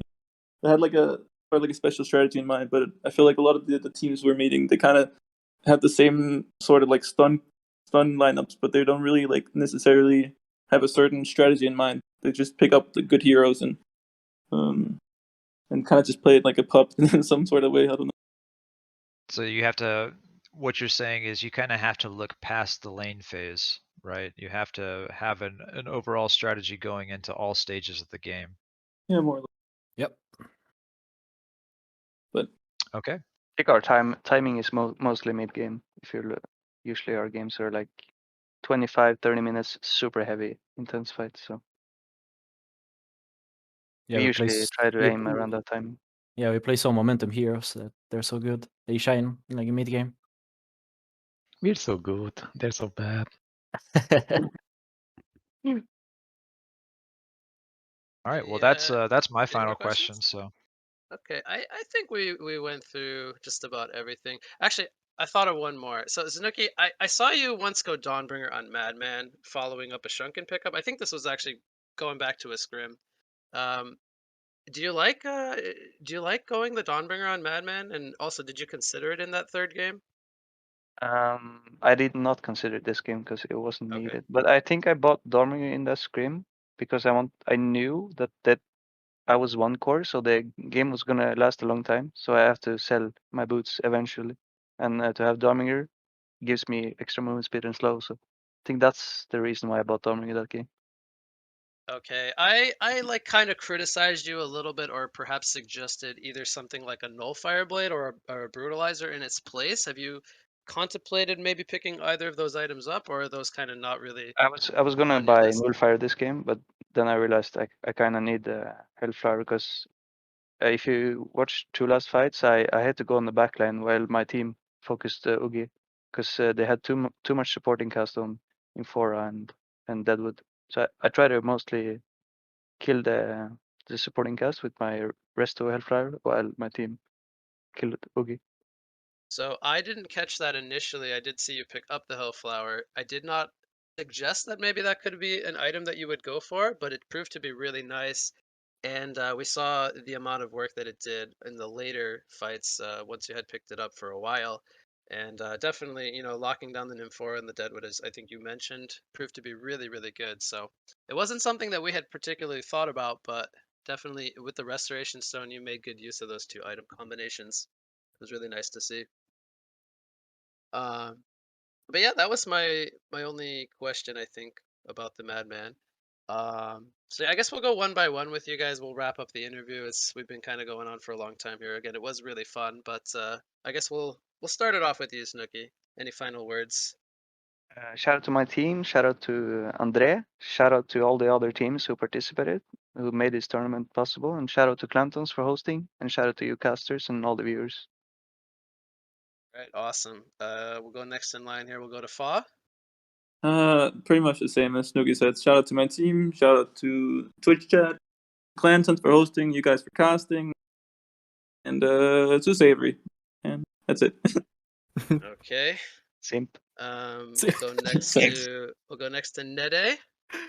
Shout out to Clantons also. Like, I bet he's tired after all these hours. He And you is, he guys, is. and thanks for the Twitch chat for tuning in to see us playing the last game. And shout out Which to was- Break as well for coming. Shout out to Breaky, yeah, Yeah. exactly. I wish he was. Any shout outs to Azaf, who was in Oh, here this also, yeah, weekend? shout out to us. Oh no. I didn't forget Azaf. I got him. Yeah. I got him. Yeah. Okay, and dude, I know you're probably the quietest of the bunch, but again, I Just always like last love time, having just shout out to Savory. you. Okay, simple and short. I like it. All right, so again, big congrats to you guys at Doghouse. You guys pulled off the 3-peat. Hopefully, we'll have some more of these maybe in the future, but well, you guys are gonna be put on a pedestal, at least for now. Nobody has been able to stop you guys, your reign of terror. So big congratulations to you guys. Well deserved Thank you. win here in the finals. Thank you. Thank you. Thank you. Yes, Shout out to ClanTour congratulations. 4.0. Let's go. All right, so again, we'll just do a final shout out to the man himself. Shout out to Clantons for organizing ClanTour 3.0 again. Also, thanks to Frostburn and anyone who has donated and pitched in for the prize pool. Again, we very much appreciate all of you. Highlights of the tournament will be posted on tiktok.com/Clantons. So again, make sure to follow over at the TikTok. That is going to do it for myself. What you got? Again, big shout outs to Breaky, who casted with us today, 2 semifinals and 1 game of the best of 5. I will turn it over to John. Any final words you want to say tonight? Oh no, I'm just reiterating the points that everybody's already addressed. Thanks so much to Clantons and ClanTour for having me. Thank you to you, Chris, for being such a fantastic main caster. I mentioned it at the end of the last match. I mean, I don't know how you do it. I don't know how you even take a breath and continuing on as you're casting these fights. They get so crazy. But also shout out to the players for keeping the meta of the game of Heroes of Newerth on its toes constantly and teaching us the casters as well as the viewership a thing or two, and just keeping the game alive by continuing to play it day in, day out. Thank you for the word specifically, and very, very fun tournament to cast. Glad to be here. I don't know if Clantons is here, but maybe he wants to say some words to finish off the day and close out the tournament. You there, Clantons? Yeah, I'm here.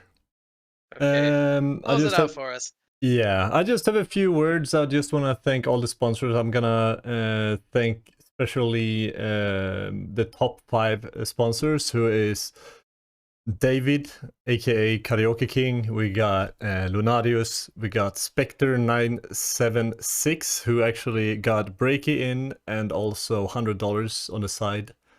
$75 from Galak, and $50 from someone who I actually lost, Fictional We. Also big shout out to all the players who actually went in and joined in. Everyone who's helping out. Tubakas on YouTube, for anyone who haven't noticed that guy already.